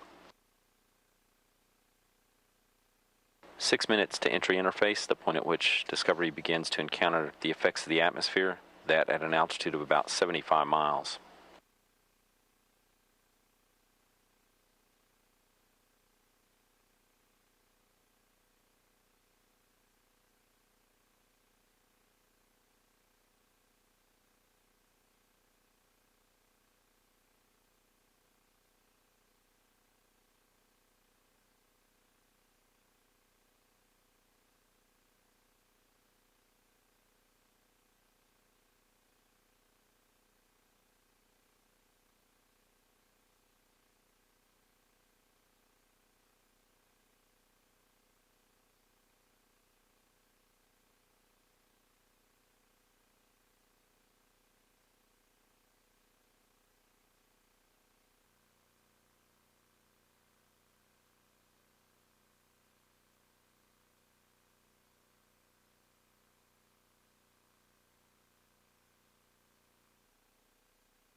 Discovery's altitude now 100 miles.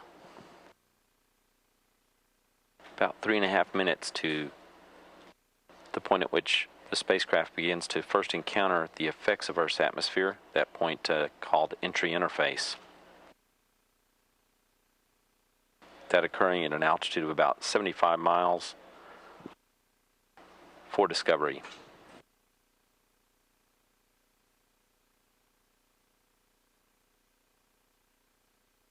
Discovery is 5,950 miles from Edwards Air Force Base.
Discovery's altitude now 81 miles, less than a minute to entry interface when Discovery begins to encounter the effects of the atmosphere.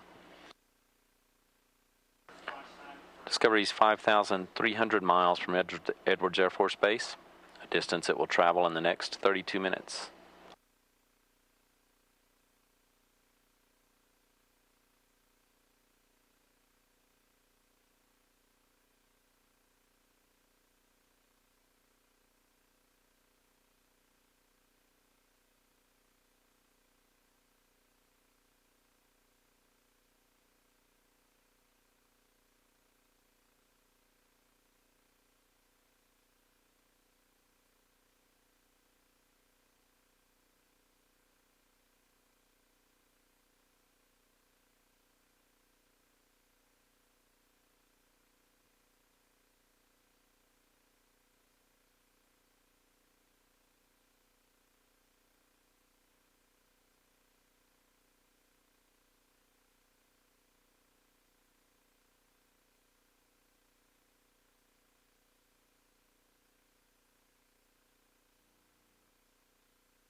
Discovery's altitude now 72 miles as it begins its descent into the atmosphere. Speed 17,000 miles per hour. 4,900 miles to Edwards Air Force Base.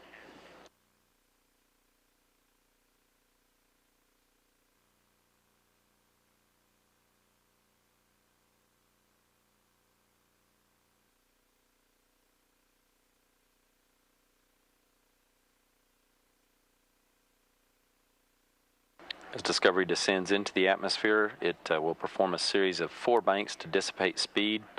The first of those, a bank to the left.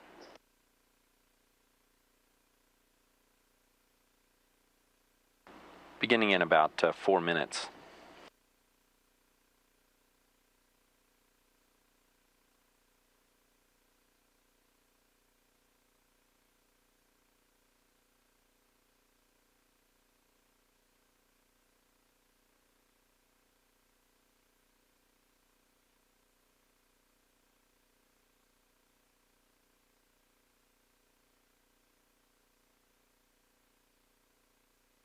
Discovery's altitude now 65 miles. Speed 17,000 miles per hour. 4,500 miles to Edwards Air Force Base.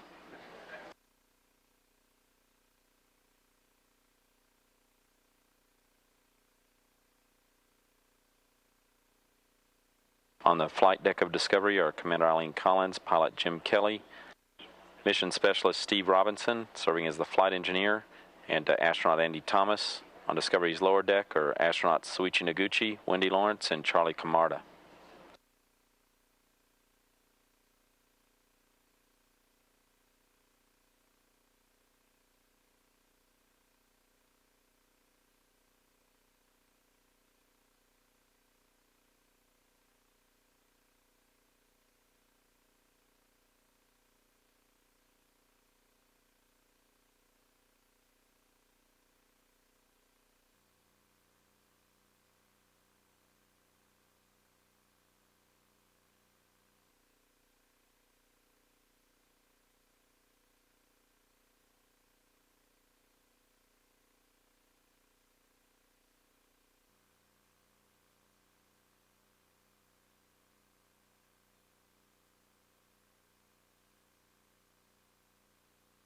Discovery's altitude now 56 miles as it descends northeast across the Pacific. Speed 17,000 miles per hour. 28 minutes to touchdown at Edwards Air Force Base.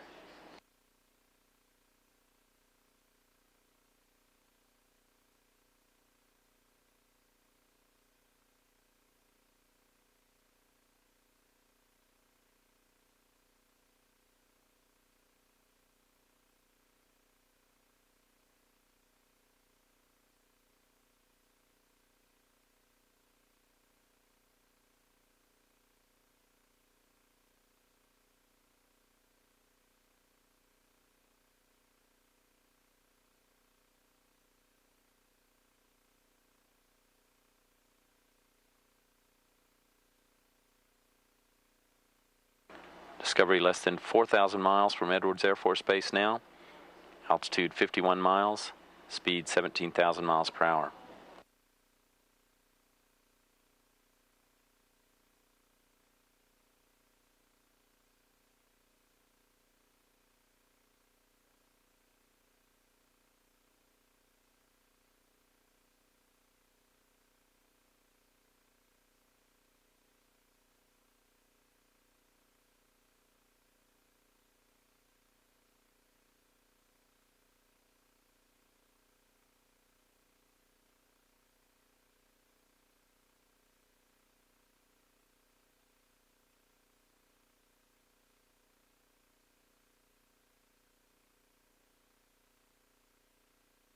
Discovery's altitude now 48 miles, or about 255,000 feet.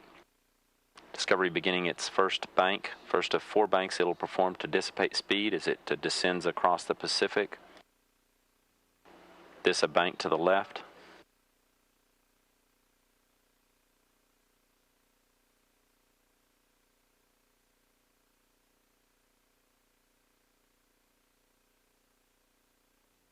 Discovery's wings angled about 74 degrees to horizontal to the left, nose angled up 40 degrees.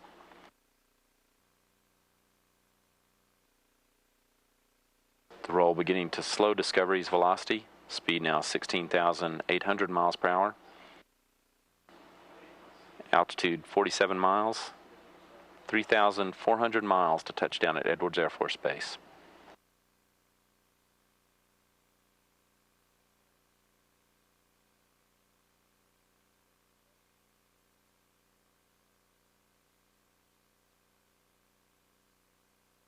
Discovery's roll steering jets have been deactivated. Jets are deactivated in sequence automatically as air pressure builds. The wing elevons being used for control of Discovery's bank now. Discovery beginning a transition from spacecraft to aircraft as it descends.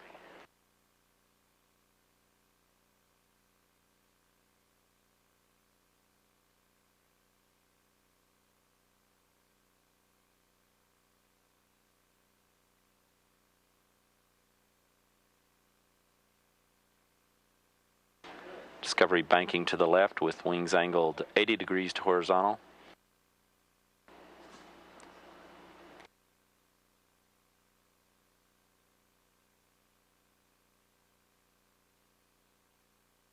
"24 minutes to touchdown."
Discovery is continuing a course northeast across the Pacific Ocean.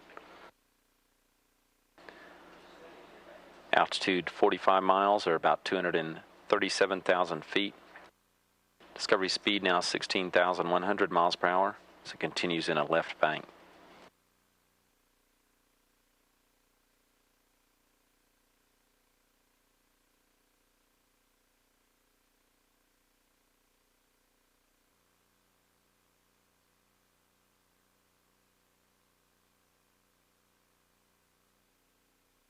As Discovery makes its final approach to Edwards Air Force Base, it'll perform a right overhead 194-degree turn to align with runway 22.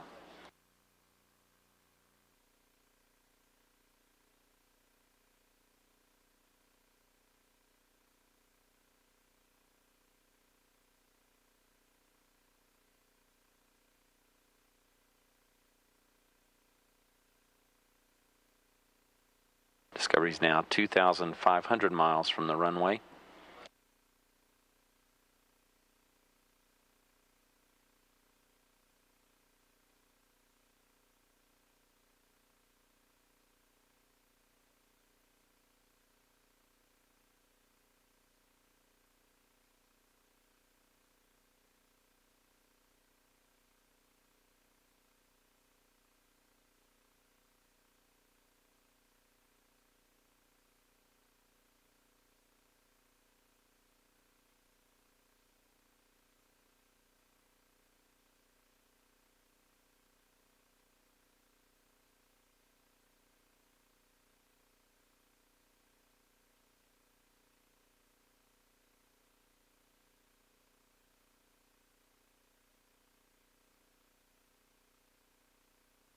Discovery speed now 15,400 miles per hour.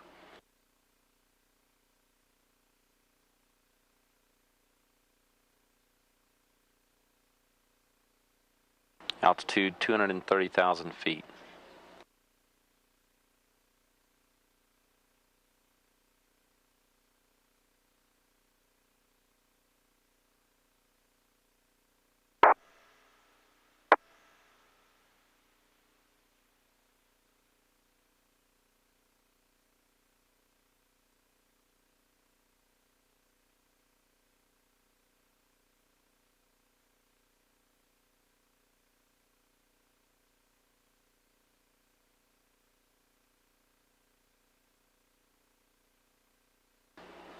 Flight controllers confirm that all Discovery systems operating normally. 2,000 miles now to touchdown at Edwards Air Force Base.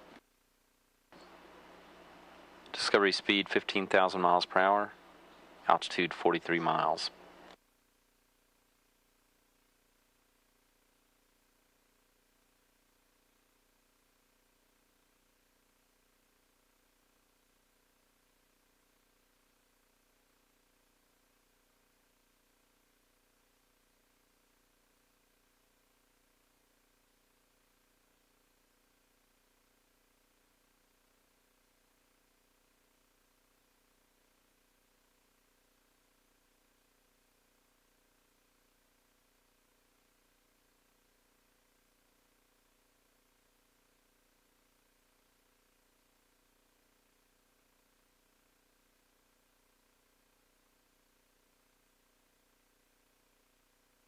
Discovery speed 14,500 miles per hour.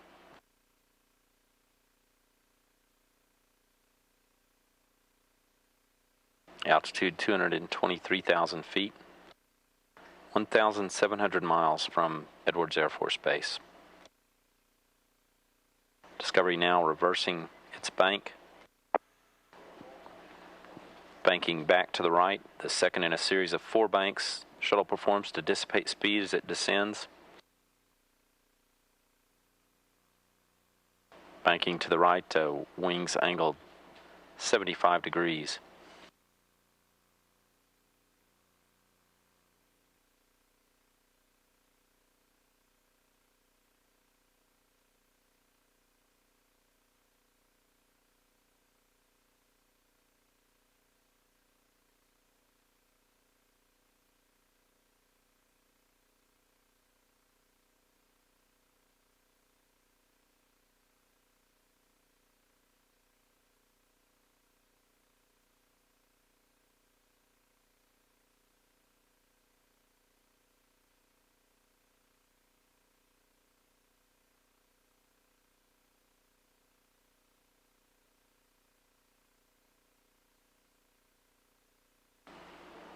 Discovery speed now 13,600 miles per hour. Altitude 217,000 feet. 1,450 miles to Edwards Air Force Base.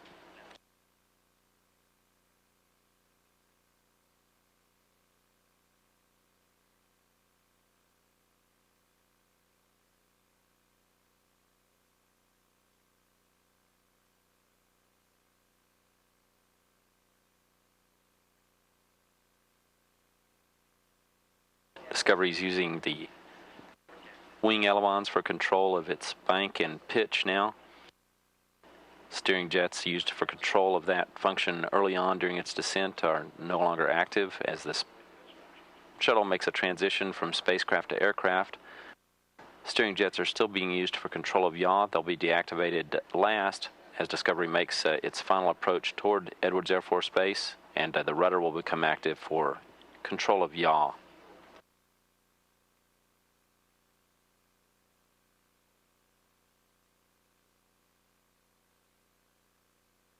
Discovery is continuing bank to the right, wings angled about 62 degrees. The second in a series of 4 banks it performs to dissipate speed. Under 1,200 miles now to Edwards Air Force Base. Altitude just over 200,000 feet. Discovery speed 12,400 miles per hour.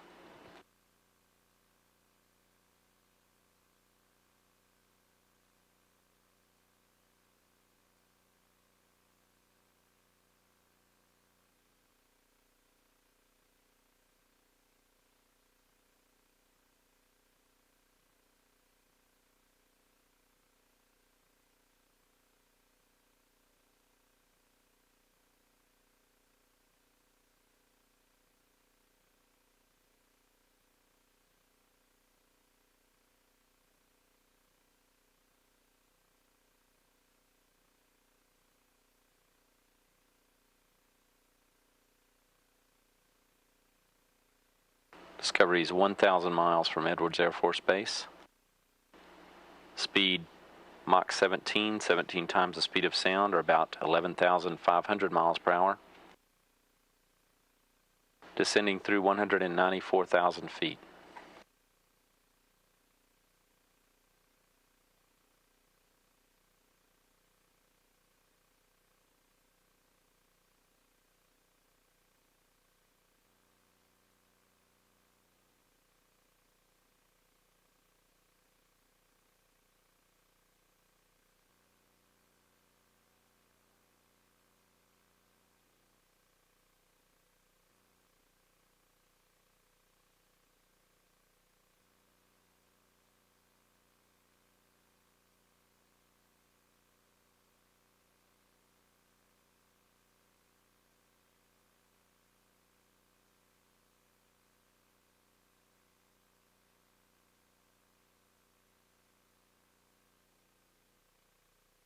Discovery 800 miles from Edwards Air Force Base.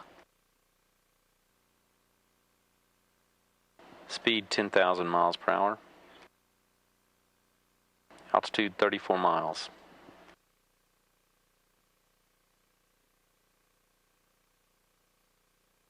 "14 minutes to touchdown for Discovery on runway 22.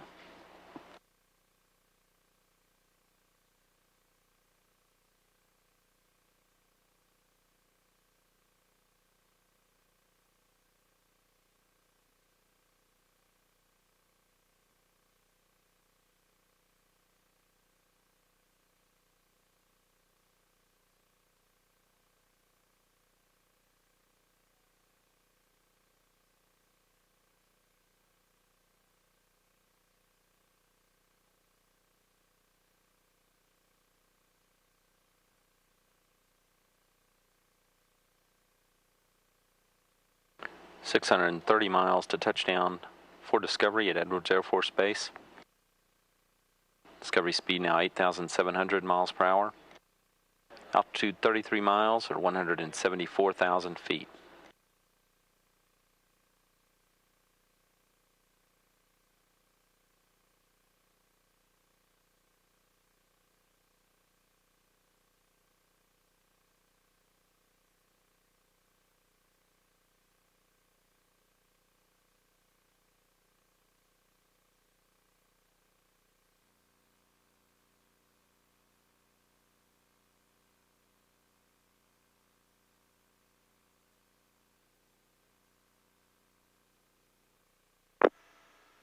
Discovery now banking back to the left. The third in a series of 4 banks it performs to dissipate speed as it approaches landing. Discovery speed now 7,500 miles per hour. Wings angled 68 degrees to the left. Discovery's altitude 167,000 feet. 470 miles to touchdown at Edwards Air Force Base.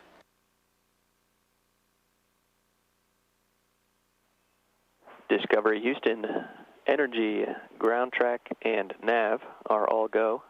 Your touchdown is 2,600 at 2:05. And Discovery copies, thank you. That call confirming that Discovery is right on course for its touchdown on runway 22 at Edwards. 11.5 minutes to touchdown for Discovery. Discovery within range of ground tracking radar now from the landing site.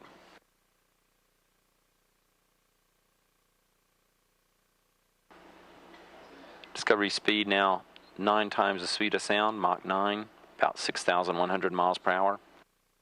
Altitude 155,000 feet. Range to touchdown 360 miles.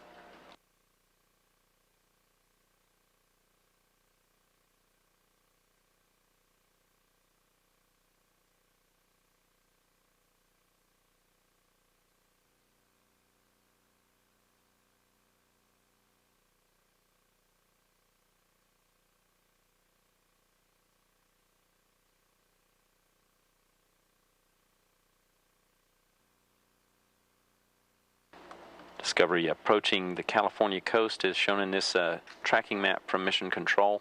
Discovery will cross the California coast to the north of Los Angeles between Oxnard and Ventura, California. Discovery speed now 5,100 miles per hour. 287 miles to touchdown. Houston, Discovery is ready for TACANS. We agree, Discovery. Take TACANS. Taking TACANS.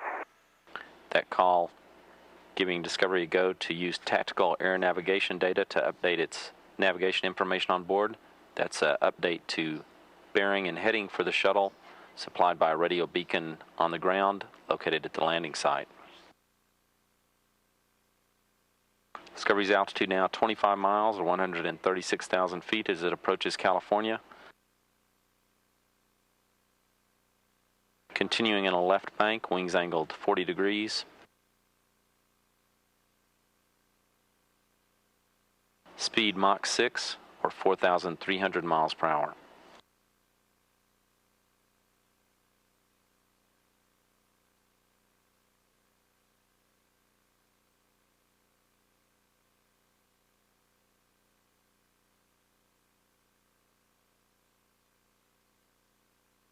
As Discovery makes its final approach to Edwards Air Force Base, it will perform a right overhead 196-degree turn to align with the runway.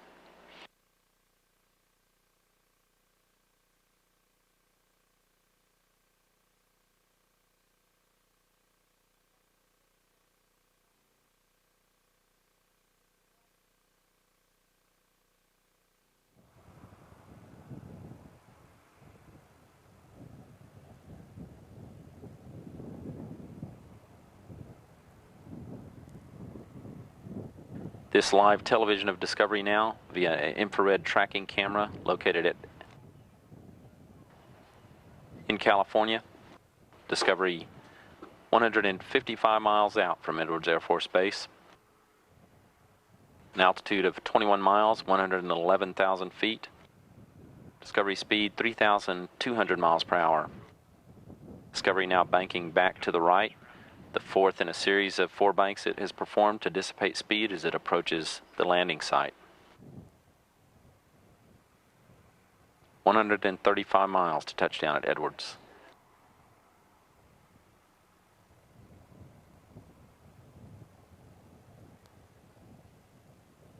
Discovery en route to the 50th landing for a space shuttle at Edwards Air Force Base.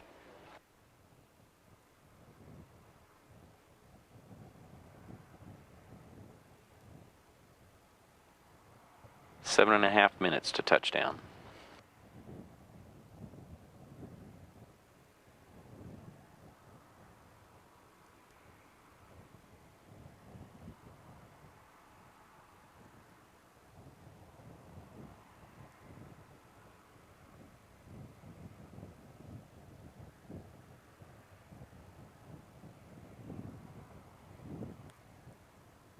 Discovery Houston, take air data.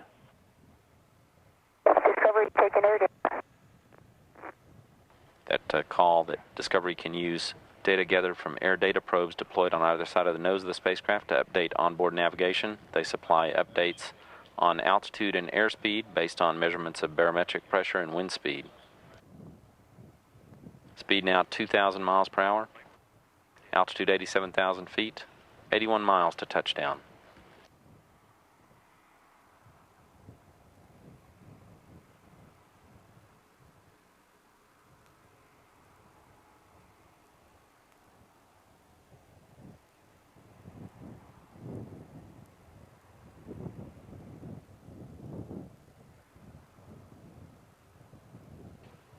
Discovery at 2.5 times the speed of sound.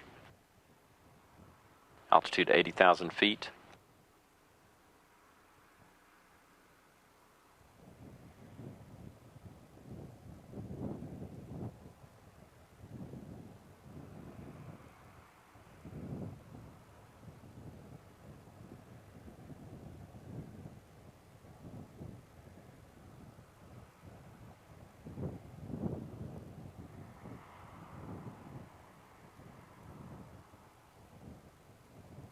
Discovery Houston, we see you on energy approaching the hack.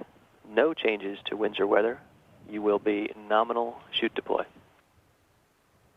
Discovery, copies all, and a nominal shoot deploy. Discovery on course and proper speed as it approaches a final turn to align with runway 22 at Edwards Air Force Base. 46 miles to touchdown for Discovery. Altitude 65,000 feet. Discovery speed 1,000 miles per hour. 1.5 times the speed of sound, Mach 1.5. Discovery's wings leveling as it approaches the landing site. For its final approach, it will perform a right overhead 196-degree turn to align with runway 22. As Discovery goes subsonic, Commander Eileen Collins will take over manual control of Discovery's flight.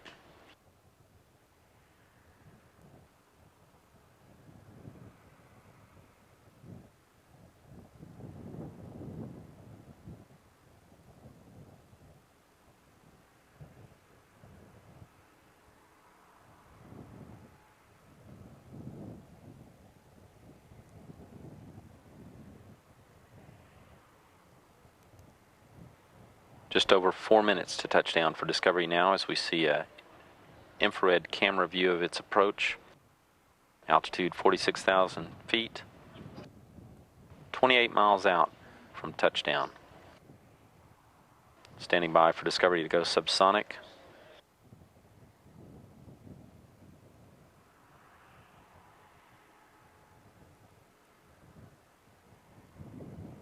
Pilot to Jim Kelly flying Discovery now.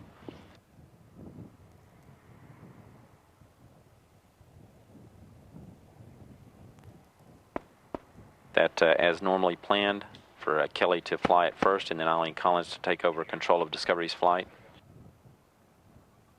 Now Commander Eileen Collins in control of Discovery's approach.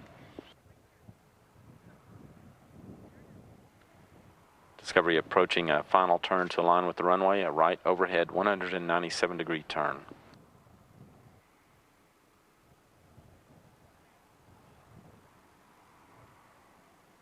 Discovery's altitude 30,000 feet. Discovery's descent to the runway 20 times steeper than that of a standard commercial airliner's descent. Discovery now banking to the right as it begins final turn to line with the runway. Wings angled 50 degrees. At the 180. Discovery on at the 180. That call that Discovery is on course with 180 degrees left to go and it's turn to line with runway 22.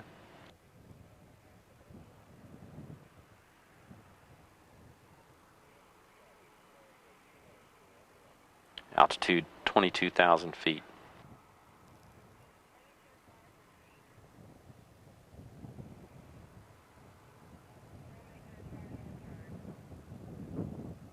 Discovery Houston on at the 90.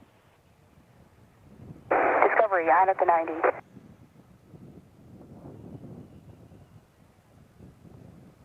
Altitude 17,000 feet. Just over 10 miles to touchdown for Discovery.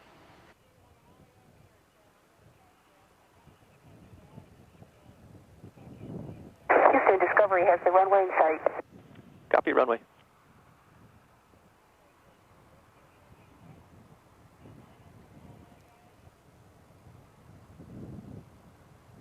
This is a view from the heads-up display for pilot Jim Kelly. A live view out the forward windows, looking down at Edwards Air Force Base. Discovery rolling on to align with the runway.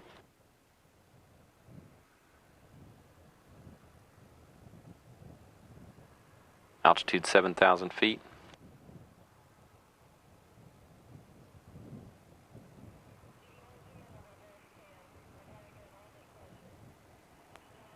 Altitude 5,000 feet.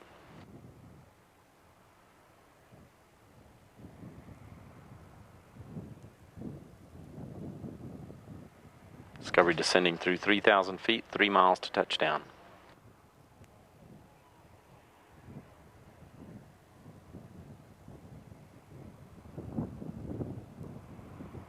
(1,000 feet).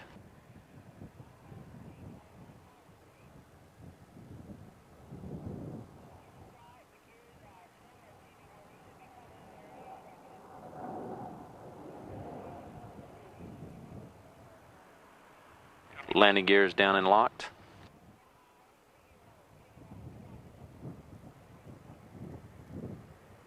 Main gear touchdown.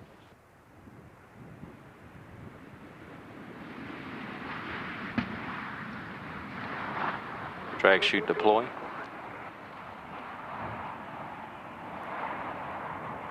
Nose gear touchdown. And Discovery is home.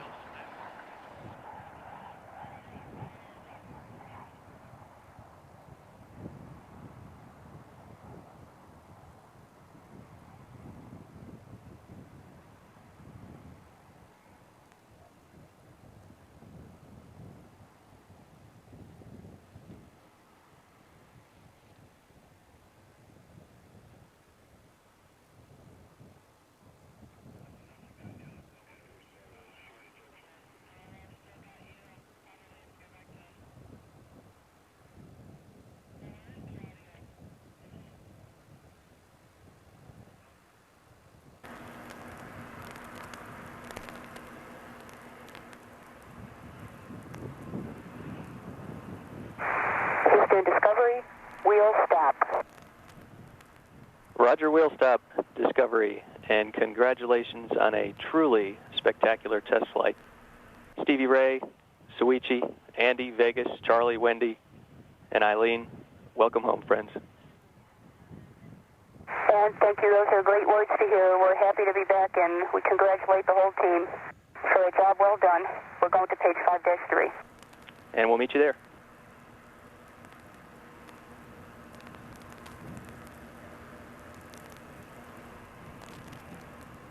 Discovery at home on runway 22 at Edwards Air Force Base. Those calls to Commander Eileen Collins from spacecraft communicator astronaut Ken Ham in mission control.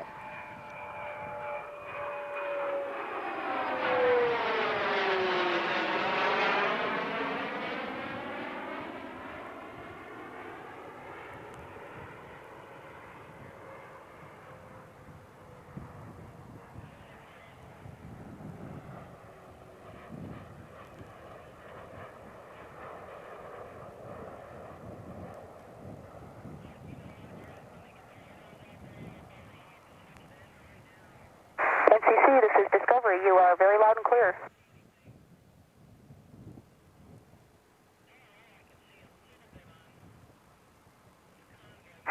Copy that.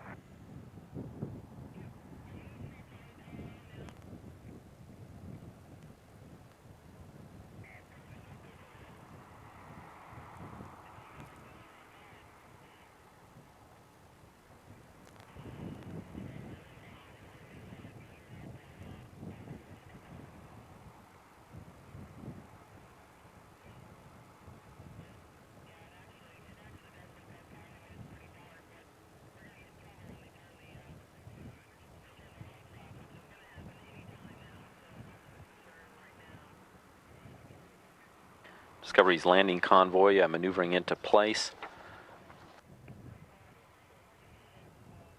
78 personnel from the Kennedy Space Center have traveled to Edwards Air Force Base to support landing operations for Discovery.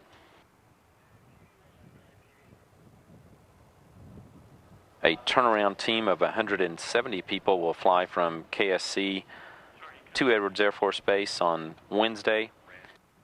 That to work on turning around the vehicle for its ferry flight back to Florida. Normally takes about 6 days to prepare the shuttle for that ferry flight and to be mated to the 747 shuttle carrier aircraft. Discovery Houston for Eileen, page 5-8. Ready to copy on 5-8. Okay, Eileen, we'll take rad reconfig now, and that's just rad reconfig. Okay, we will do rad reconfig at this time at the top of 5-8, and 5-3 is complete.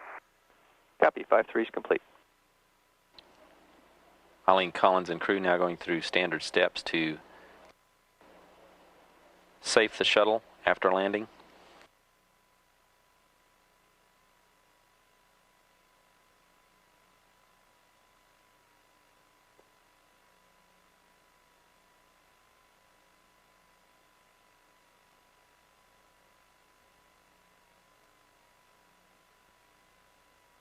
Discovery's touchdown at Edwards Air Force Base occurred at 22 seconds past 7:11 a.m. Central Daylight Time.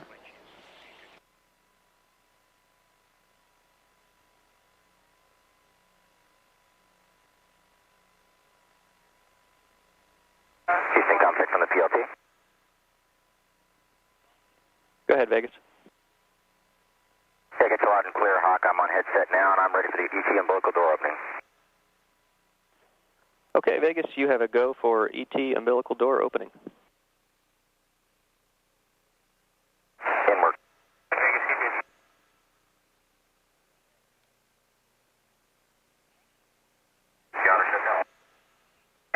Houston, rad reconfig is complete on page 5-5, and correction on page 5-8, and we are back on page 5-4.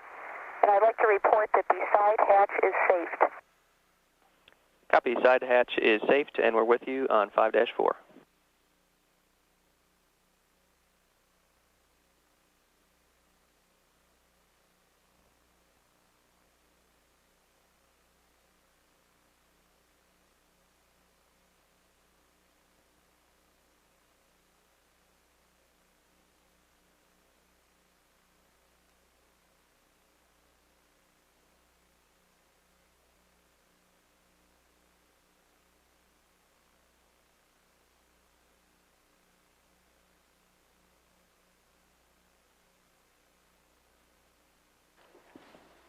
This television view as the landing convoy moves into place around Discovery.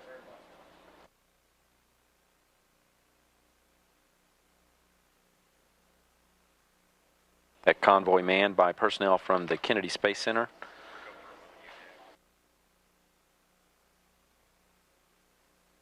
Discovery completed the 50th Space Shuttle landing at Edwards Air Force Base tonight. Discovery Houston for Eileen, page 5-8 again. Page 5-8, go ahead. You are now go for ammonia activation. You will be Alpha, Pri GPC. Go for ammonia activation, Alpha, Pri GPC. Good copy.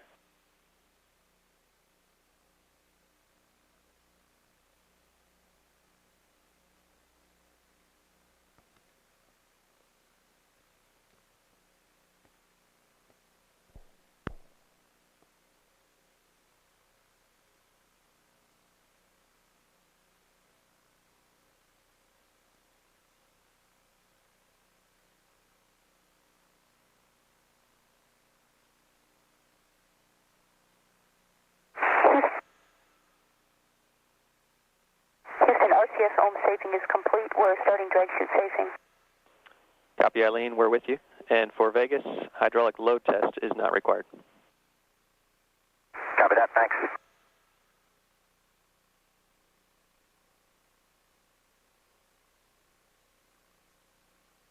Houston Discovery, I'm ready for set body flap on page 5-7. And Vegas, your go for that.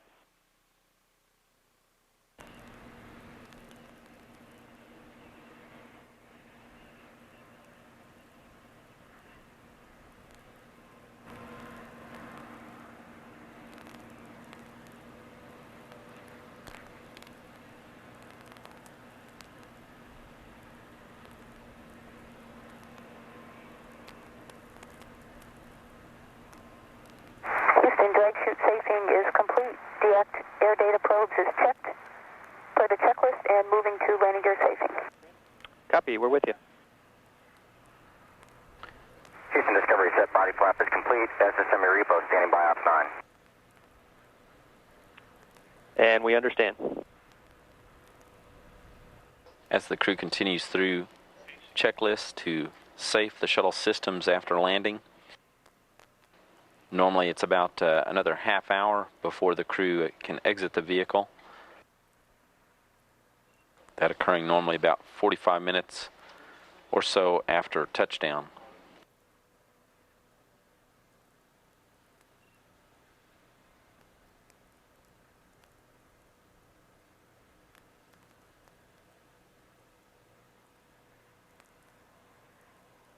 There will be a post-landing press conference originating from the Kennedy Space Center at approximately 8:30 a.m. Central Time.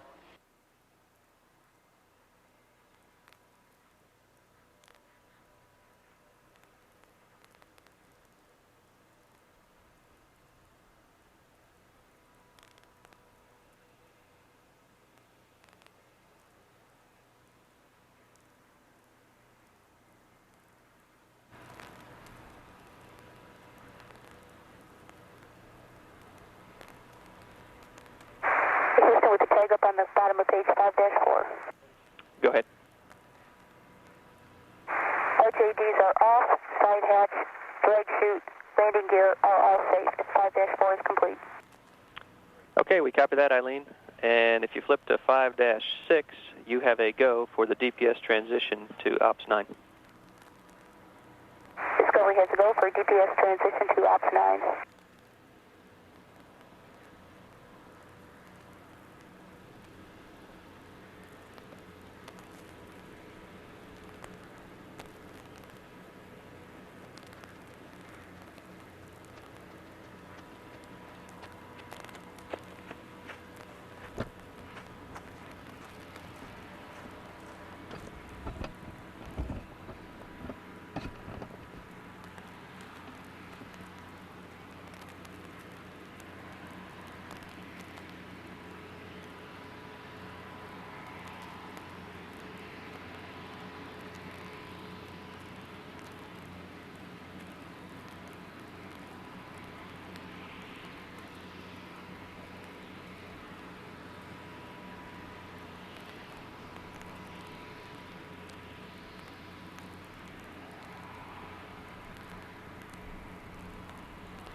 Houston, we have a good NDAT and Ops 9. We'll do the Ops 901 Pro. And we are ready for that.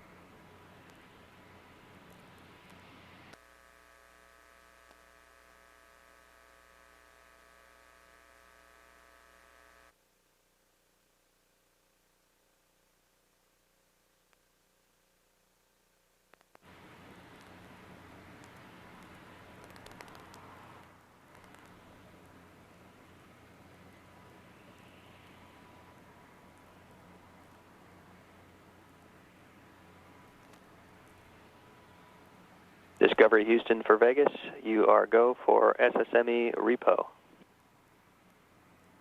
Inward.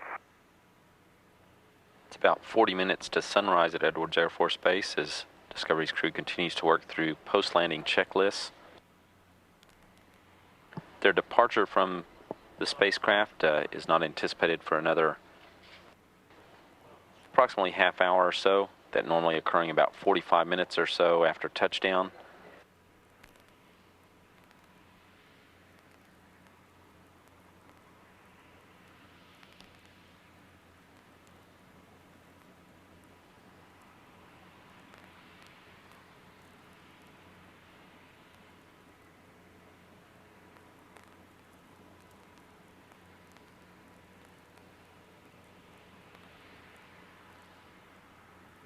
A post-landing press conference is planned to originate from the Kennedy Space Center at approximately 8:30 a.m. Central Time, 9:30 a.m. Eastern.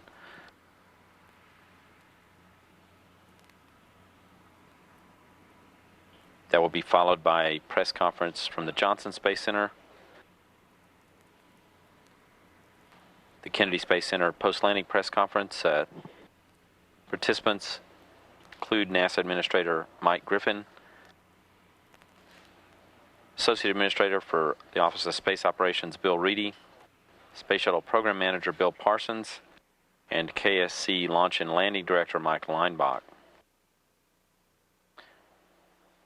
News conference following that, originating from the Johnson Space Center, will include Entry Flight Director Leroy Kane.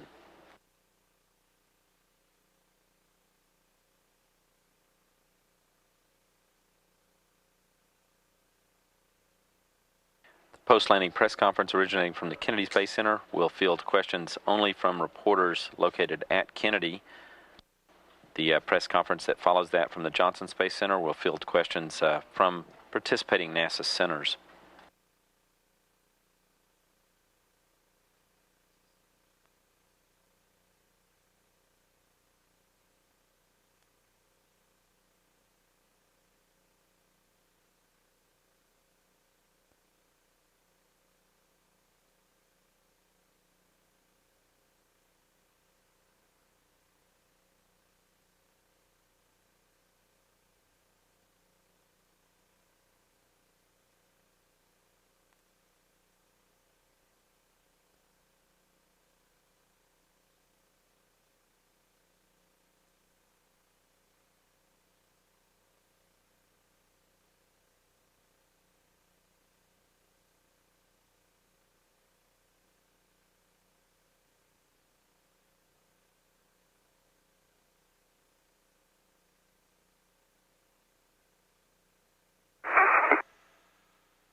Houston Discovery SSMA repo is complete. I'm ready to go to APU hide shutdown if you like it.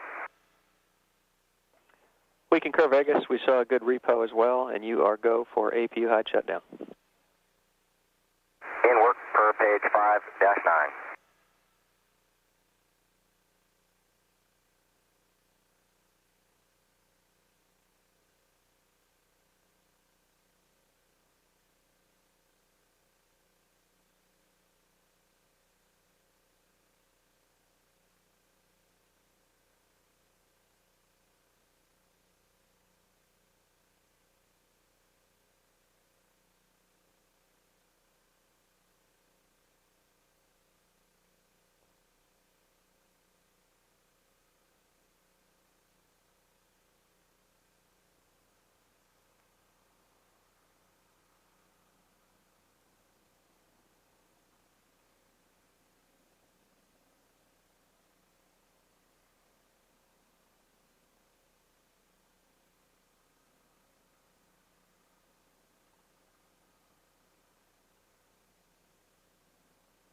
Discovery, APU hide shutdown complete. I'll pick up post-landing MPS reconfig in about 45 seconds. Okay, we concur with that. At Edwards Air Force Base, the crew continuing through their post-landing checklists aboard Discovery. It's anticipated they won't be exiting the vehicle until shortly before 8 a.m. Central Time. The landing convoy vehicles have moved into position around the shuttle. Convoy personnel checking the vicinity of the craft to ensure... Discovery Houston for Eileen, page 5-10. You are go for PCS deactivation, go for GPS power down, and I can also give you a go for extended power up. Okay, Discovery copies, go for PCS deactivation, GPS power down, and go for extended power up. Good copy.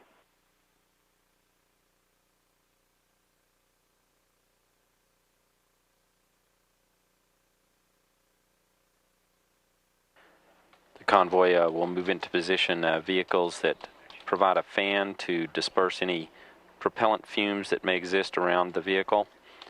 Also, we'll hook up ground cooling systems to the shuttle.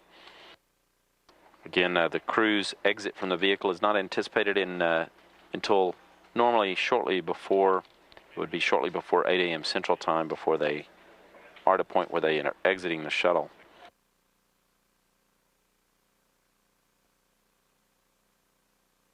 It is anticipated that Eileen Collins, some members of the crew may decide to do a walk around of the vehicle on the runway. You are go for vent door purge positioning.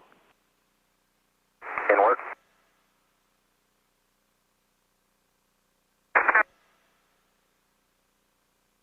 A post-landing press conference will originate from the Kennedy Space Center that beginning at approximately 8:30 a.m. Central Time. Participants in that press conference will include NASA Administrator Mike Griffin, Associate Administrator for the Office of Space Operations Bill Reedy, Space Shuttle Program Manager Bill Parsons, and KSC Launch and Landing Director Mike Leinbach. That'll be followed by a news conference from the Johnson Space Center, that occurring at approximately 9 a.m. Central Time, that with Entry Flight Director Leroy Kane. At the Dryden Flight Research Facility at Edwards Air Force Base, the crew, Commander Eileen Collins and some members of the crew are planned to hold a news conference at approximately 6 to 6.5 hours after touchdown, putting that around 1:15, no earlier than 1:15 p.m. Central Time, 2:15 p.m. Eastern Time today. The crew is planned to return to Houston. Houston Discovery vent door purge positioning complete, ready for RCS ohms valve test if you are. And Vegas, you are go for the RCS ohms valve test. Also, for the crew, you are go to doff suits. And Discovery Vegas copies, he's go for the RCS ohms valve test, and the crew is go to doff suits. Good copy. Discovery's crew will return to Houston on Wednesday at approximately 3 p.m. Central Time. That's an event at Ellington Field for their arrival, will be televised live on NASA television. Again, that return to Houston planned at 3 p.m. Central Time, 4 p.m. Eastern on Wednesday, televised live on NASA television.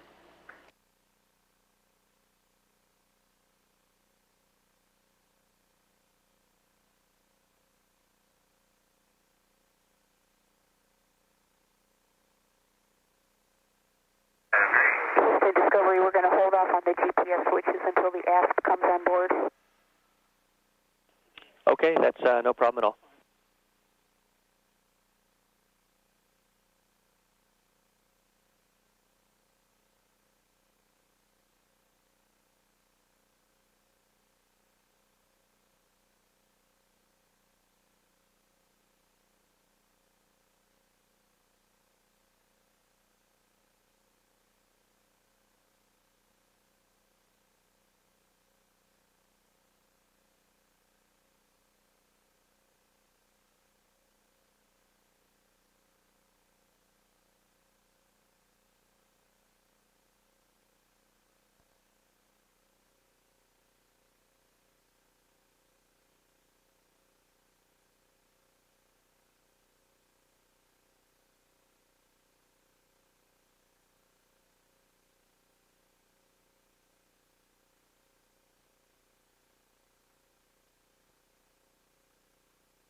Official times for Discovery's landing include main gear touchdown occurring this morning at 7:11:22 a.m. Central Time.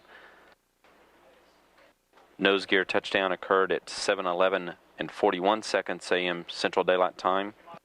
And a wheel stop for Discovery occurred at 7:12:36 a.m. Central Daylight Time.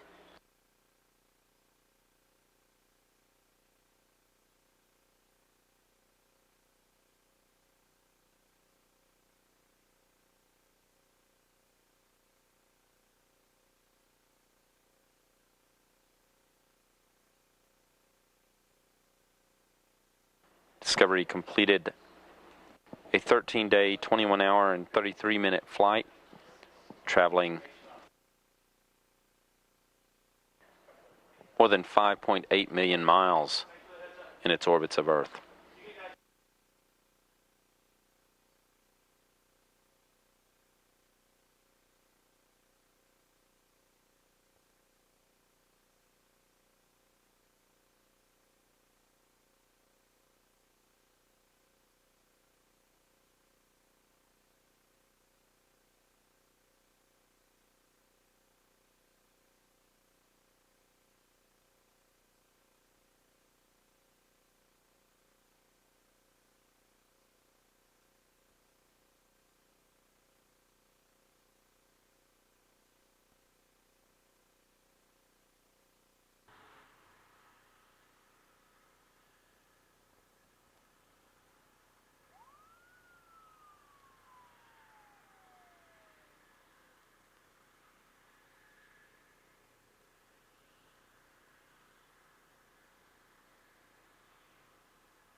As aboard Discovery, the crew continues their post-landing checklists, safing systems on the shuttle, and preparing for their exit from the vehicle.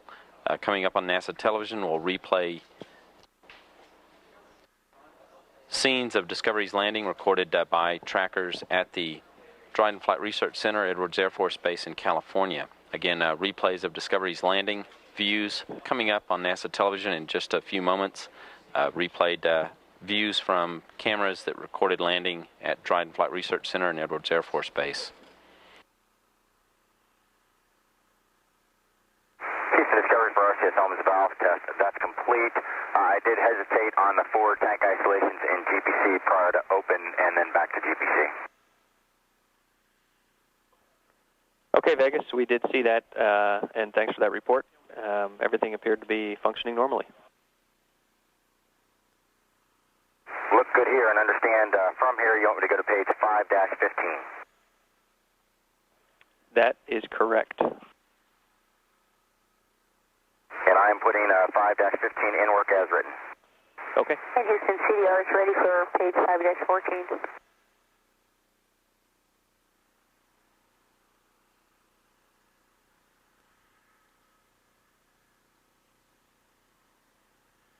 And Discovery Houston, Eileen, would like to start with GPC 5 mode switch to standby.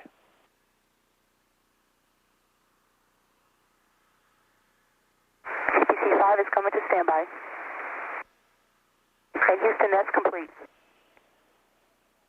Okay, we see that as well. You are go for page 5-14.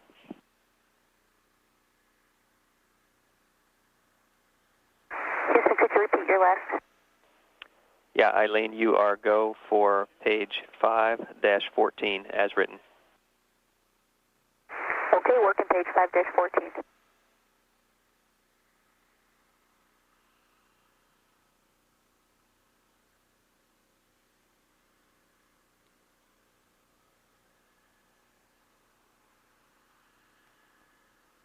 Houston, Discovery for the PLT. I show all actions complete. I'm going to stand by on page 5-17 for the egress. Okay, we copy and understand. And Hawk, understand you concur. Do you see everything in a good config on the right side? Yeah, Vegas, at this point, we see everything in a good config. We'll keep checking for you. Copy that, Hawk. Just a question on the MEDS displays. Do you want me to turn some of these off to reduce the heat load in here, or just leave them as is?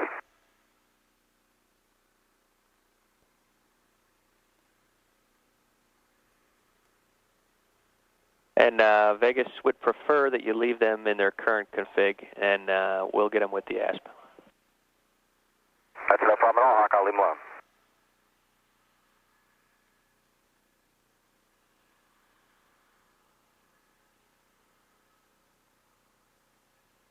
And Houston, if you like the NDAT, we'll do the Ops 901 Pro. And Eileen, your go for the Ops 901 Pro. That's going to work.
Houston, I would go for the airlog reset.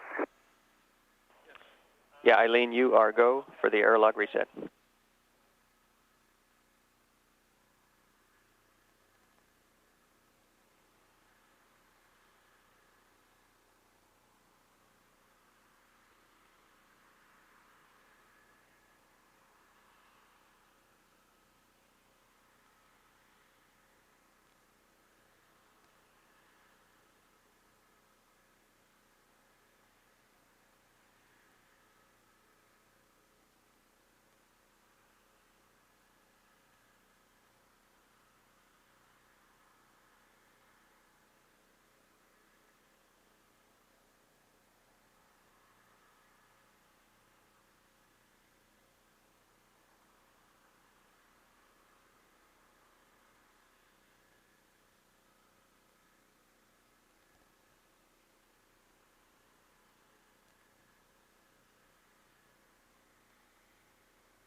And Houston, that message, I believe, is due to the hatch opening.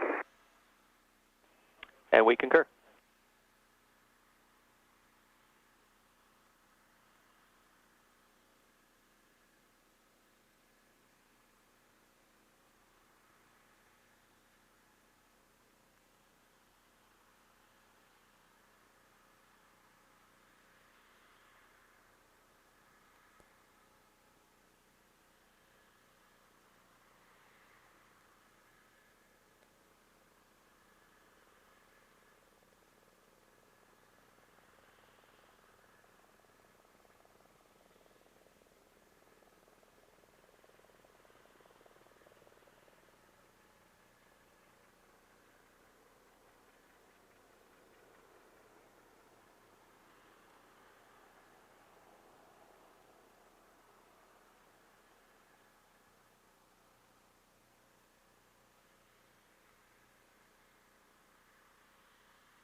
Discovery Houston for Eileen. At this time, we'll take the GPC-5 mode switch back to run. GPC-5 to run, that's in work.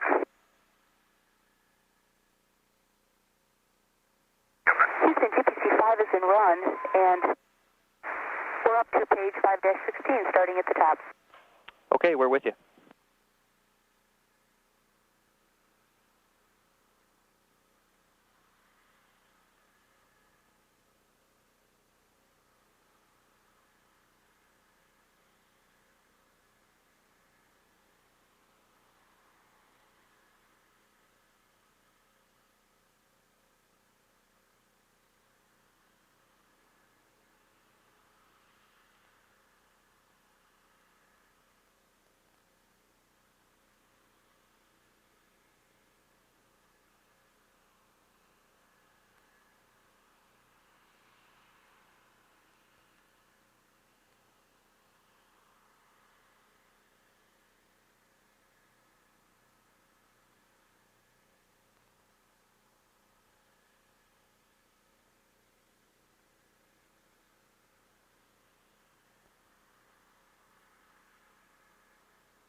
And Houston, Discovery on MSV-1.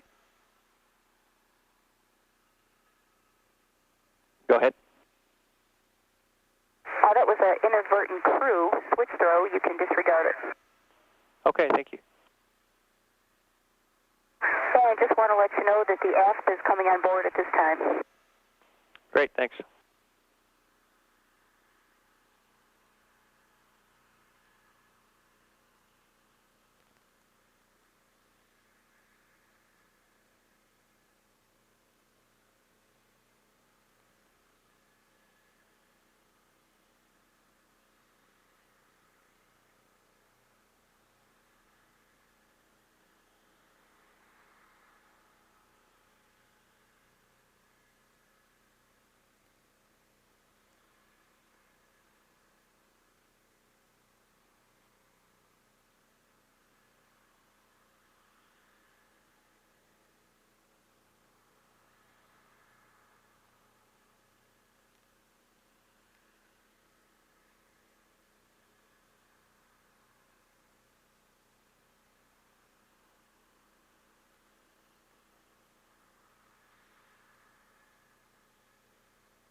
Discovery Houston with a message.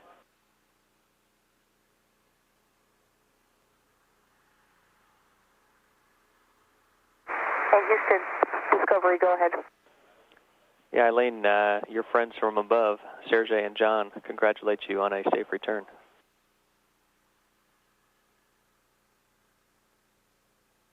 Well, that's great news. You can send our words back to them. They did an absolutely super job while we were docked. They were great crew members. Wilco.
This is Mission Control Houston, Discovery's. Servicing continues at runway 22 at Edwards Air Force Base with the shuttle landing convoy in position.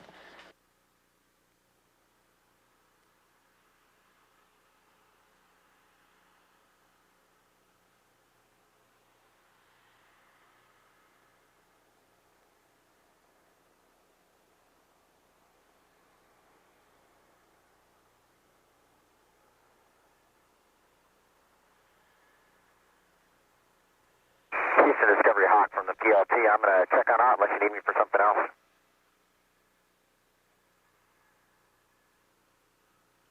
And Vegas, we have nothing else for you. It's been a treat working with you. Hey, me too, Hawk. You did an absolutely fantastic job. The whole mission has, did the whole team. We'll talk to you guys back in Houston. We'll see you. And Houston has con check. And ask Houston, you are loud and clear. Copy, read you the same. The last call from pilot Jim Kelly, aboard Discovery. He's exiting the vehicle. The crew exiting the vehicle now into the crew transport vehicle, which is pulled up to the hatch of Discovery.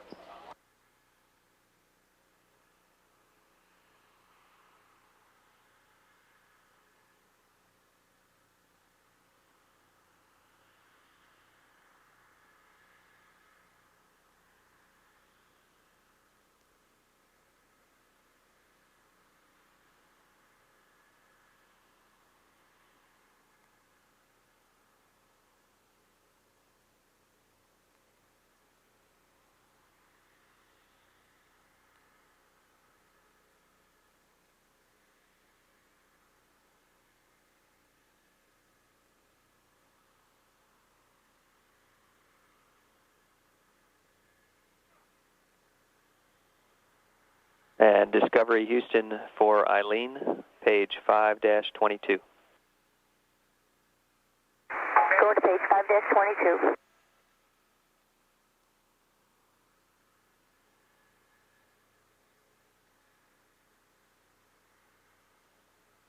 And Houston, go ahead on page 5-22.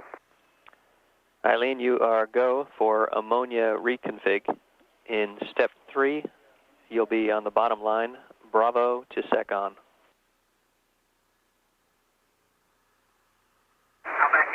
Okay, I'm go for ammonia reconfig, and in step 3, it'll be B, secondary on.